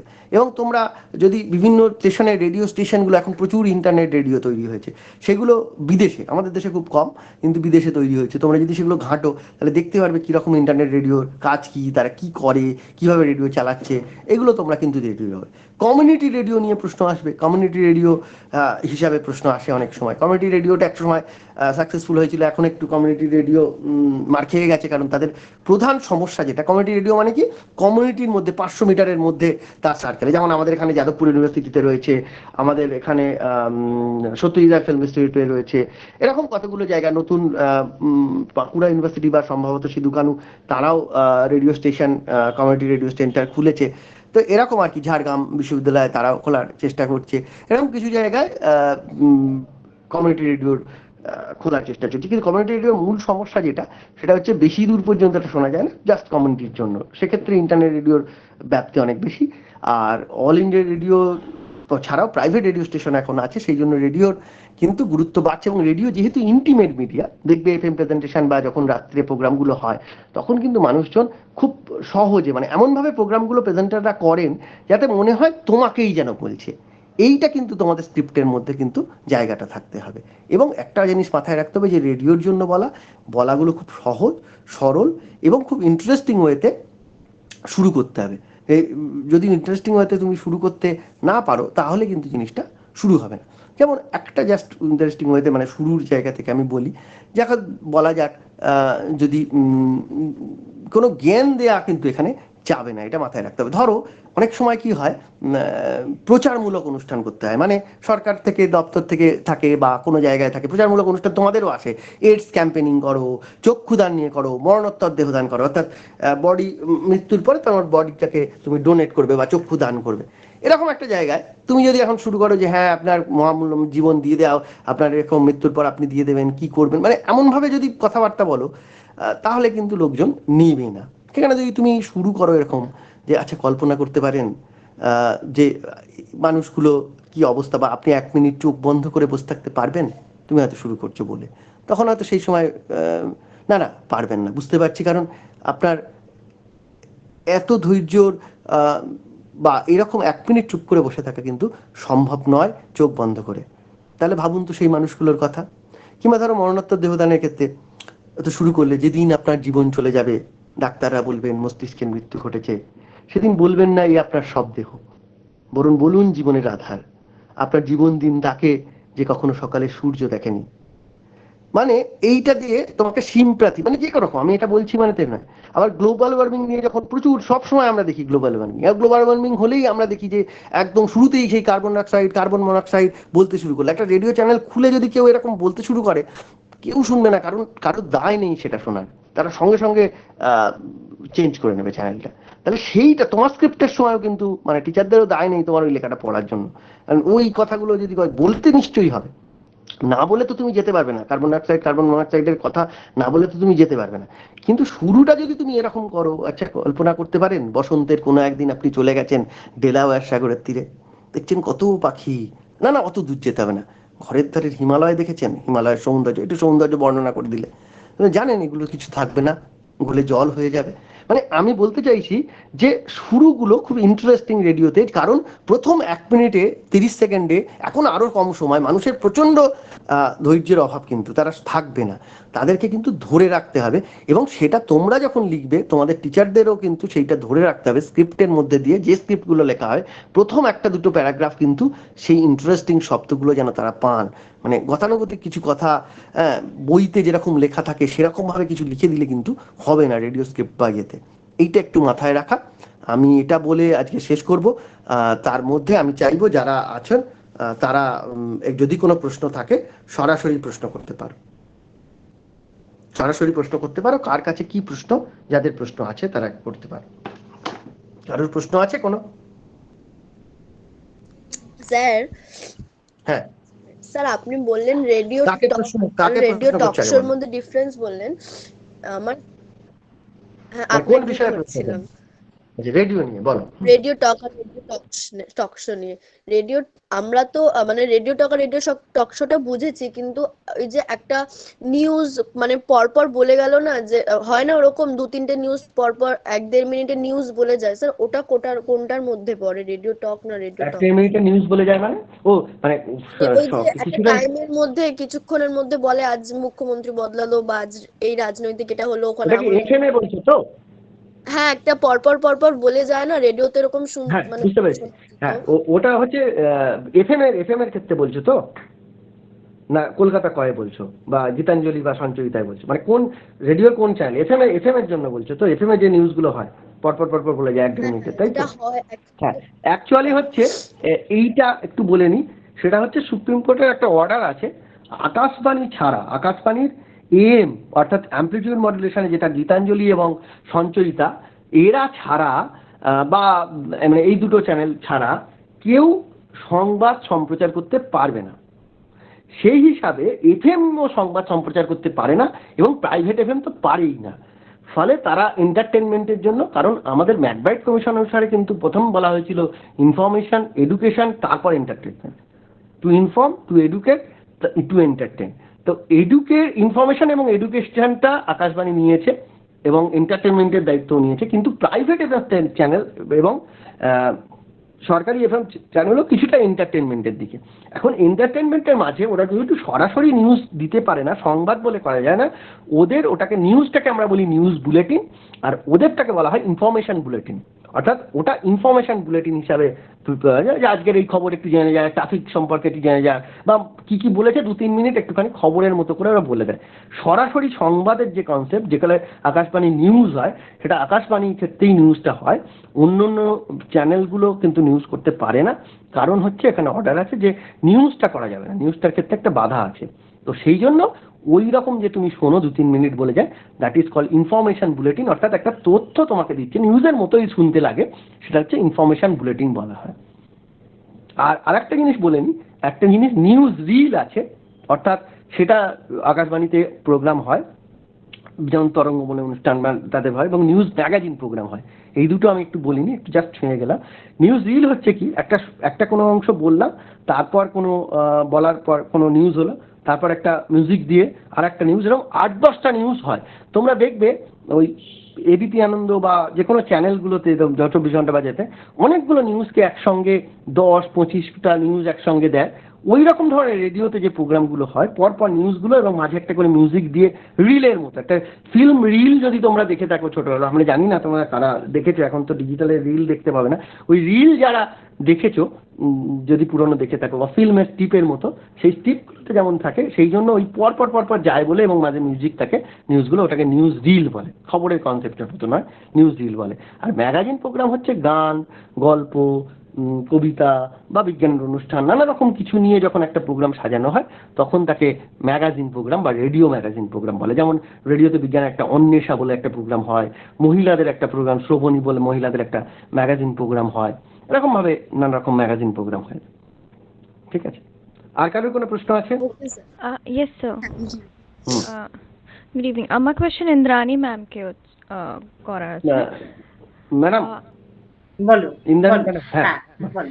আমার question হচ্ছে like media's negative effect on development. মানে positive effect তো আমরা জানি, but negative effect কি হচ্ছে?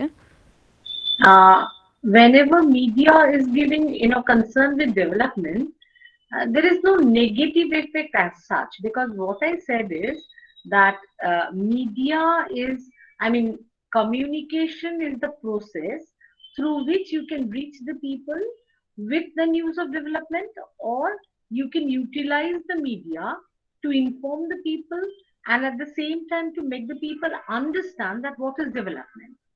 So, like the question of the positive effect or the negative effect doesn't arise in case of development, because development itself is totally a very positive aspect.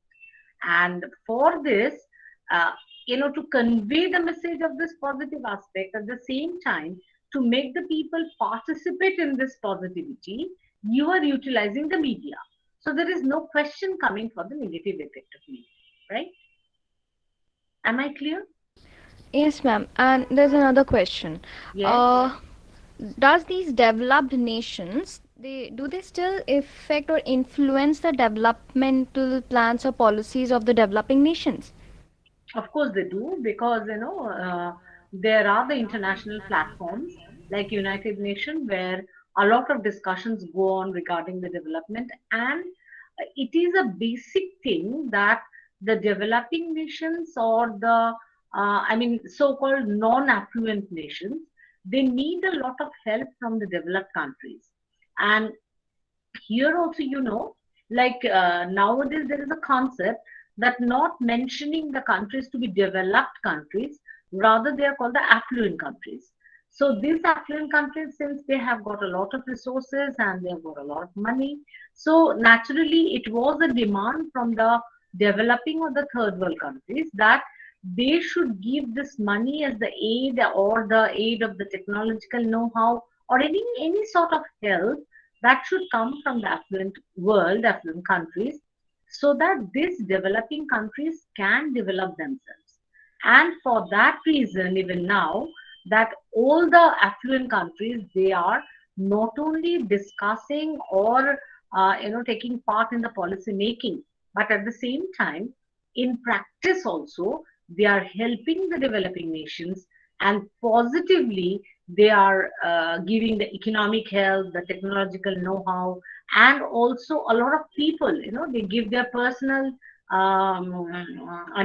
the personal toil, their trial, or they give their labor to bring out the development in the country, in the developing nations. Is it all right, Abida? Yes, ma'am.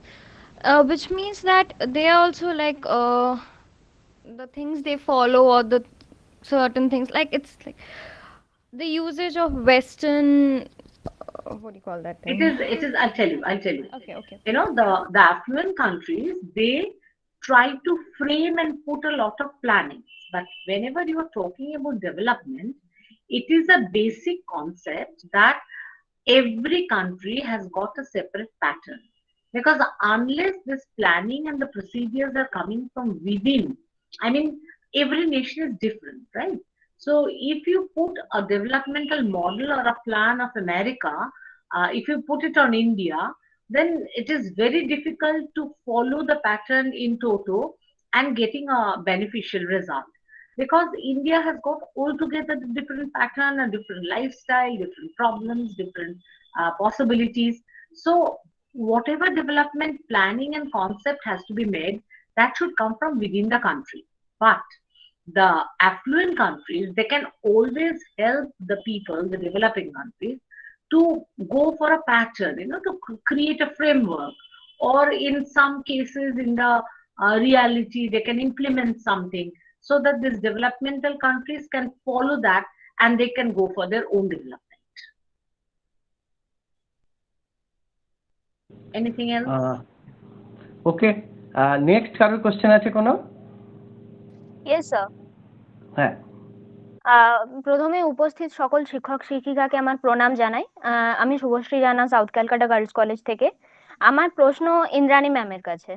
Ma'am, আমরা development communication নিয়ে আপনি যেটা বোঝালেন আমরা তো খুব ভালোভাবে বুঝতে পারলাম, কিন্তু কথাটা হচ্ছে ইন্টারন্যাশনাল রিলেশন যেটা আমাদের রয়েছে ভারতের সাথে অন্যান্য কান্ট্রির বা যে কোনো কিছু, অনেক ডেভেলপমেন্ট কমিউনিকেশন নিয়ে এখন বড় বড় মিডিয়ারা কথা বলছে যে সরকার এই করছে, সরকার ওই করছে, ঠিক আছে, কিন্তু ইন্টারন্যাশনাল রিলেশন বা ইন্টারন্যাশনাল ক্ষেত্রে কি কি হচ্ছে সেই জিনিসটা নিয়ে এখনো অনেক মানুষ ততটা মানে জানে না বা জানতে পারে না বা কথা বলা হয় না। শুধু হয়তো আমরা এটুকু ইনফরমেশন পাই, মানে একটা সাধারণ মানুষ এটুকু ইনফরমেশন পায় যে প্রধানমন্ত্রী বিদেশ সফরে গেছেন বা এই এই চুক্তি নিয়ে কথা বলতে গেছেন, বা অ্যাকচুয়ালি তার ডিটেল কি, মানে সেটাতে হতে কি যাচ্ছে, বা আমরা সাপোজ রাশিয়া বা জার্মানি থেকে কোনো কিছু একটা অর্ডার দিচ্ছি, it's also a development for our country যে আমরা নতুন কিছু আনাতে চলেছি, ইম্পোর্ট করতে চলেছি।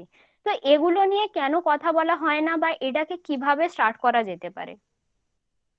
আসলে আমার মনে হয় তোমার এইখানটাতে একটু কনফিউশন রয়েছে। যেমন ধরো আমি কয়েকটা ভাগে প্রশ্নটার উত্তর দিই, তাহলে বুঝতে সুবিধা হবে।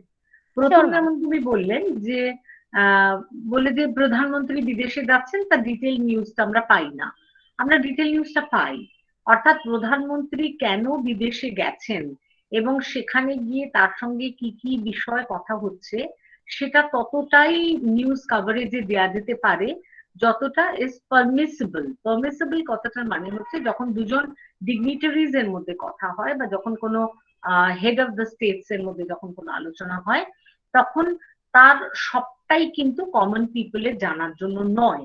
অনেক কিছু পলিসিস থাকে যেটা গভর্নমেন্টের লেভেলে থাকে, তার যতটা কমন পিপলকে জানানো যায় সেটা কিন্তু নিউজ পেপারেও কাভারেজ হয়, রেডিও টেলিভিশনে বলা হয়, রাদার নিউজ পেপার কাভারেজটা একটু ডিটেল হয়। যেমন ধরো তুমি আরেকটা যেটা বললে যে বিদেশ থেকে হয়তো কোনো একটা টেকনোলজিক্যাল নো হাউ আসছে যেটা আমাদের কাজে লাগবে। এখন ধরো নিউজ পেপার তো একটা বা রেডিও টেলিভিশন তো it is a common platform আর common medium for the common people. তো ন্যাচারালি এখানে যদি ওই ধরনের কোনো স্পেশালাইজ নিউজ সবসময় খুব ডিটেলে দেওয়া হতে পারে, তাহলে it won't be a medium for the mass. তোমরা যদি এই ব্যাপারে ইন্টারেস্টেড হও, তাহলে there are plenty of news papers and magazines যারা স্পেশালাইজ টেকনোলজিক্যাল বিষয়, ইকোনমিক বিষয়, সায়েন্টিফিক বিষয়, প্রত্যেকটা বিষয় নিয়ে ডিল করে। Even if you read the good magazines like India Today বা নিউজ উইক বা ফ্রন্টলাইন, সেখানেও দেখবে এক একটা সপ্তাহে এক একটা ইস্যু তুলে তারা কিন্তু এগুলো নিয়ে আলোচনা করে। এছাড়া মেইন স্ট্রিম নিউজ পেপার যেগুলো আছে তাদের যে স্পেশালাইজড রিপোর্টিং এর পেজেস গুলো আছে সেগুলো যদি একটু ডিটেলে পড়ো, তাহলে কিন্তু সেখানে এই ধরনের ইন্টারন্যাশনাল ফিল্ডে বলো বা ন্যাশনাল ফিল্ডে বলো ডেভেলপমেন্টের কথা তোমরা পাবে। অ্যান্ড ফাইনালি যে ইন্টারন্যাশনাল ফিল্ডে ডেভেলপমেন্ট বলতে এটা আমাদের বুঝতে হবে যে কতটা নিউজ আমাদের পাওয়া দরকার। কারণ ধরো আজকে গোটা পৃথিবী জুড়ে প্রচুর ডেভেলপমেন্ট হচ্ছে, এখন সেই নিউজটা কি আমাদের জন্য খুব প্রয়োজনীয়, মানে সেটা কি আমরা কাজে লাগাতে পারবো, নাকি যে ডেভেলপমেন্টটা আমাদের দেশে হচ্ছে বা আমাদের নেবারিং কান্ট্রিজে হচ্ছে, or the development which is really be beneficial for us, সেইটাই আমাদের মিডিয়া কাভারেজ দেবে, সেইটা ভাবতে হবে। কারণ পৃথিবীতে তো বহু বিষয় আছে, যেমন ধরো আজকে শুধু ডেভেলপমেন্ট কেন, ধরো পলিটিক্সে আমরা জানি নিউজ পেপারে বা রেডিও টেলিভিশনে সব থেকে বেশি বিষয় কভার করা হয় পলিটিক্সে, কিন্তু তাহলে কি গোটা পৃথিবীর যাবতীয় পলিটিক্সের খবর আমরা পেতে পারি? সেটা তো সম্ভব না। আমাদের তো সবসময় একটা কনস্ট্রেইন থাকে না, space constrain, time constrain, plus for the utility of the people, যে কতটা আমাদের প্রয়োজন সেই অনুযায়ী কিন্তু নিউজও করা হয় বা কমিউনিকেট করা হয়। এবং ডেভেলপমেন্ট নিউজের ক্ষেত্রে তুমি এই যে একটা প্রশ্ন করেছো, তার একটা খুব বেসিক জায়গা আমি প্রথমেই আগে বলেছিলাম, যে এখনো কিন্তু আমাদের দেশে ডেভেলপমেন্ট নিউজের উপরে খুব বেশি ভাবনা চিন্তা হয়নি। এখনো কিন্তু অনেক কাগজই ভাবছে যে development news is not that important news, কোনো একটা দিন একটা অ্যাঙ্কার স্টোরিতে দিয়ে দিলে হবে। কাজেই এক্স্যাক্টলি ডেভেলপমেন্টটায় কোন জায়গায় আমরা আছি, আমরা কি করতে পারি এবং কতটা আমাদের কাজে লাগবে, এক্ষেত্রে মিডিয়া কতটা তার কাভারেজ দেবে, সেটা কিন্তু মিডিয়াকে নতুন করে ভাবতে হবে। এবং এটা কিন্তু আমরা কেউই বলতে পারি না, কারণ তোমরা সবাই খুব ভালো করে জানো যে মিডিয়ার উপর কন্ট্রোল যাদের আছে এখন, এবং তোমরা কালচারেও পড়েছো যে এই যে এলিট ক্লাসের যে একটা total control, at the same time যে কনগ্লোমারেশন, তার ফলে কি হচ্ছে, everybody is looking at the profit. কাজেই ডেভেলপমেন্টাল নিউজ কতটা দেওয়া হলো সেটা নিয়ে এখনকার মিডিয়া খুব বেশি বোধহয় আর মাথা ঘামাচ্ছে না। আমি কি প্রশ্নের উত্তর দিতে পারলাম শুভশ্রী? ইয়েস ম্যাম, বাট মানে আমার কোয়েশ্চেনটা আমি এটা বোঝাতে চেয়েছিলাম যে আমরা তো লাইভ মিন্ট পড়ছি, বিজনেস স্ট্যান্ডার্ড পড়ছি, এবিসি নিউজ দেখছি, বিবিসি পড়ছি, সবকিছু পড়ছি, আমরা এটা জানতে পারছি। বাট একটা সাধারণ মানুষ যারা একদম আমাদের মা বাবা বা একদম সাধারণ যারা হয়তো খুব বিষয়টাকে যদি তারা মানে সহজ করে হয়তো বুঝতে পারছেন না বিষয়টা, যে হ্যাঁ এটা কেন হলো বা কি করে কি। আমি তো এক্ষুনি Yes, কথাটা ma'am. বললাম যে Yes, ma'am. Common media, news পেপারই বলো, রেডিও টেলিভিশনই বলো, তারা কি সত্যি সত্যি খুব ডেভেলপমেন্টাল নিউজ দিতে আগ্রহী বলে তোমার মনে হয়? না ম্যাম, না ম্যাম। তাহলে তোমার প্রশ্নের উত্তর তুমি নিজেই দিয়ে দিলে। Yes ma'am. That is what is happening. Okay, হ্যাঁ আর হ্যাঁ অর্ণব বলো। হ্যাঁ হ্যাঁ আর কারোর কোনো প্রশ্ন আছে? যদি না থাকে, আমরা প্রায় 2 ঘন্টা ধরে আলোচনা হচ্ছে, আমরা হ্যাঁ ভবিষ্যতেও করতে পারো। এবং তোমাদের খুব ভালো লেগেছে যে অন্তত একজন দুজন এই যে প্রশ্নগুলো করছে, this is really interesting. Arnab, তোমার এই প্রস্তাবটাতে আমরা ভীষণ একমত।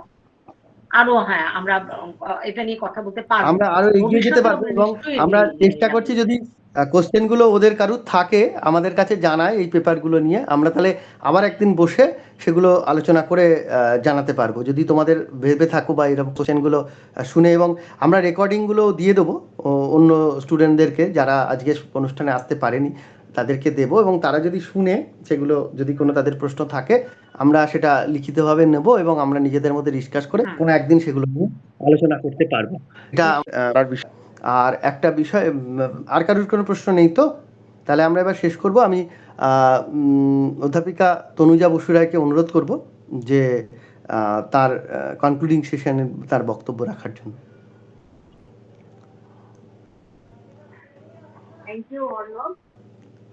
আজকে আমরা একটা খুব সুন্দর অনুষ্ঠান করলাম এবং সেই প্রোগ্রামটা দিয়ে আমরা এক্সপেক্ট করছি যে আমরা ইন ফিউচার আমরা আরো এরকম ধরনের আরো প্রোগ্রাম করব, যার থেকে আমরা তো আজকে প্রত্যেকটা আমাদের 3 জনের কলেজেরই আমাদের এইচওডিরাই আমরা এগুলো নিয়ে বললাম। আমাদের আরো অনেক ফ্যাকাল্টি মেম্বার আছে যারাও বিভিন্ন বিষয় সম্পর্কে তারা আরো অনেক কিছু জানে। তো আমরা চেষ্টা করব পরের অনুষ্ঠানগুলোতে এরকম আরো সবাইকে ইনভলভ করতে, যাতে ডিপার্টমেন্টের মধ্যেও একটা হয় এবং স্টুডেন্টরাও যারা আছে অন্যান্য আরো আমাদের, যেহেতু আমাদের পরীক্ষাটা খুব সামনেই এসে গেছে, সেই জন্যে কোনো একটা সাবজেক্টের খুব গভীরে যেতে পারিনি। একমাত্র নিন্দানিধি খুব ভালো করে ডেভেলপমেন্ট কমিউনিকেশনটা খুব সুন্দর করে সহজ করে বিভিন্ন এক্সাম্পল দিয়ে বুঝিয়ে দিল, এবং তার সাথে সাথে অর্ণবও আমাদের খুব সুন্দরভাবে রেডিওর যে প্র্যাকটিক্যাল যে পেপারটা, সেটা নিয়ে সত্যিই আমাদের মধ্যে অনেক কনফিউশন থাকে, কোনটা রেডিও টক শো, কোনটা রেডিও টক, কোনটা রেডিও নিউজ রিল, এটা নিয়ে নানা রকম সমস্যা দেখা যায়। এবং তার জন্যে যে একটা এফএম চ্যানেলের সাথে একটা এআইআর এর যে স্ক্রিপ্টের তফাৎ বা কি সুন্দর সেগুলো প্রত্যেকটা যে শব্দ দিয়ে বুঝতে হয়, একটা রেডিও যেহেতু শুধুমাত্র এটা একটা আমরা কানে শুনছি, সুতরাং সেই শোনার মধ্যে দিয়েই যে সেটাকে অনুভব করতে পারি, তার জন্য আমার ভাষাটাও সেরকম প্রয়োগ করা উচিত আমার স্ক্রিপ্ট রাইটিং এর ক্ষেত্রে। সেটাও খুব সুন্দর করে সহজে সেই জিনিসটা বুঝিয়ে দিল। তো আমার মনে হয় আমাদের প্রত্যেকটা তিনটে কলেজের প্রত্যেকটি স্টুডেন্ট যারা আছে তাদেরও ভবিষ্যতে এগুলো খুব কাজে লাগবে, এবং আমরা চেষ্টা করব ইন ফিউচার আমরা আরো এই ধরনের অনুষ্ঠান করব এবং বিভিন্ন বিষয়গুলো নিয়ে আরো সুন্দরভাবে তোমাদের কাছে বুঝিয়ে দেওয়ার চেষ্টা করব, যাতে তোমরাও আরো এগিয়ে যেতে পারো। এবং তার সাথে সাথে আমি এটাও বলবো, শুধু এইটা নিয়ে না করে আমার যেটা মনে হয় ইন ফিউচার আমরা কোর্স আউটকামটা নিয়েও যদি একটু আলোচনা করি, দ্যাট উইল বি বেটার।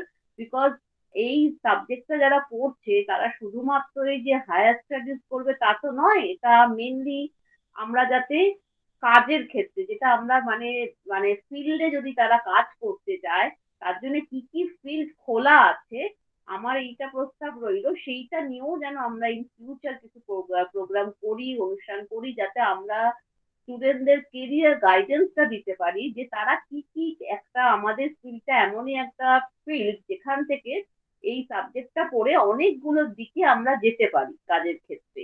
সেখানে আমাদের যেমন পাবলিক রিলেশনস আছে, অ্যাডভার্টাইজমেন্ট আছে, রেডিও আছে, এখন তো অনলাইন জার্নালিজম এসে গেছে, বিভিন্ন ওয়েব পোর্টাল আছে, সেখানেও কন্টেন্ট রাইটিং থেকে শুরু করে ওয়েব নিউজ যে চ্যানেলগুলো আছে সেখানেও কিন্তু সব সময় ইন্টার্নশিপ নেওয়া হচ্ছে, লোক নেওয়া হচ্ছে।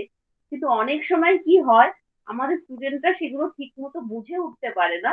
তারা ভাবে এই পুঁথিগত বিদ্যাটা নিয়ে আমরা এগিয়ে যাই, আমরা কোথাও এমএ করতে পারছি, এমএ করতে পারছি না, তাহলে অন্তত একটা ডিপ্লোমা কোর্স করি, সেই জায়গায় আমরা চলে যাই।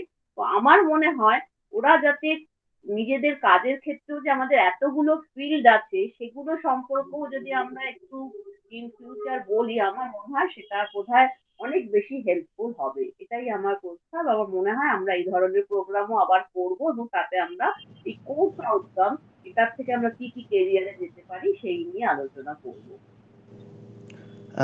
ধন্যবাদ ম্যাডামকে, ডক্টর তনুজা বসু রায়কে। ডক্টর রাহাকে অনুরোধ করব, ডক্টর ইন্দ্রাণী রাহাকে কনক্লুডিং রিমার্ক। খুব সুন্দর করে তনুজা বুঝিয়ে বলেছে, অর্ণবও বলেছে, আর আলাদা করে বিশেষ কিছু বলার নেই। শুধু একটাই কথা, যে তনুজার কথাটাতে আমি ভীষণ একমত, যে কোর্স আউটকাম নিয়ে কথা বলা ভীষণ দরকার। আর আমাদের মতো এরকম একটা প্রফেশনাল সাবজেক্টে একদম ঠিক যে শুধু সবাই হায়ার স্টাডি করবে তা একেবারেই নয়, এবং ভীষণভাবে বোঝা দরকার যে কত এভিনিউ আছে, সেখানে কত রকম কাজ করা যেতে পারে। তার সাথে ছোট করে আরেকটু আমি যোগ করব, যে সেই সব জায়গায় কাজ করার জন্য নিজেকে কিভাবে প্রস্তুত করে তোলা দরকার, অর্থাৎ সফট স্কিল থেকে শুরু করে পার্সোনালিটি ডেভেলপমেন্ট কিভাবে করা যেতে পারে, সেগুলো কিন্তু আমরা এই প্ল্যাটফর্মে আলোচনা করতে পারি, এবং আমার মনে হয় নিশ্চয়ই সেগুলো সবার জন্য খুব উপকার হবে। আশা করব আমরা এরকম আরো অনেক অনুষ্ঠান করব, এবং তার সঙ্গে সমস্ত ছাত্রছাত্রীদের, এবং এখানে আরো উপস্থিত তনুজা আছে, আমার প্রিয় ছোট বোন, অর্ণব আমার প্রিয় ছাত্র, সবাইকে early merry Christmas and early happy New ইয়ার জানাচ্ছি।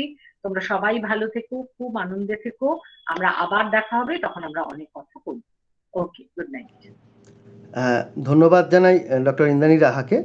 দুজন ম্যাডাম তোমাদের সুন্দর করে পরিষ্কারভাবে বলে দিলেন বিষয়টাকে, এবং আমাদের কলেজের তিনটে কলেজের যে অধ্যক্ষা যারা ছিলেন, ডক্টর অপর্ণা দে, ডক্টর কিঞ্জলকিনী বিশ্বাস এবং ডক্টর রাজশ্রী নিয়োগী, তাদেরকে ধন্যবাদ জানাই। এবং আজকে অনুষ্ঠানে যারা ছাত্রছাত্রী যারা উপস্থিত ছিল এতক্ষণ ধরে, এবং আমি জানি যে নেটের একটা প্রবলেমের জন্য অনেকে হয়তো ইচ্ছা থাকলেও থাকতে পারো না, তো সেই জন্য আমরা যারা বেরিয়ে গেছে বা যাদের কোনো প্রবলেমে বেরিয়ে যেতে হচ্ছে, তো সেটার জন্য আমরা রেকর্ডিং আমাদের অনুষ্ঠান থাকছে, আমরা তিনটি কলেজের পক্ষ থেকেই সেই রেকর্ডিং ছাত্রছাত্রীদের কাছে পৌঁছে দেবো। তোমরা শুনবে, তোমাদের কোনো প্রশ্ন থাকলে তোমরা সরাসরি সেই প্রশ্ন তোমাদের কনসার্ন টিচারকে জানাবে, আমরা যৌথভাবে সেগুলো আলোচনা করে পরবর্তী ক্ষেত্রে এগিয়ে নিয়ে যাওয়ার প্রয়াস চালাবো। এটুকুনি বলে আজকে সবাইকে ধন্যবাদ, এবং আমাদের টেকনিক্যাল টিমে যারা রেকর্ডিং করেছে তাদেরকেও ধন্যবাদ জানিয়ে আমি আজকের অনুষ্ঠান এখানে শেষ করছি। নমস্কার, ধন্যবাদ সকলকে।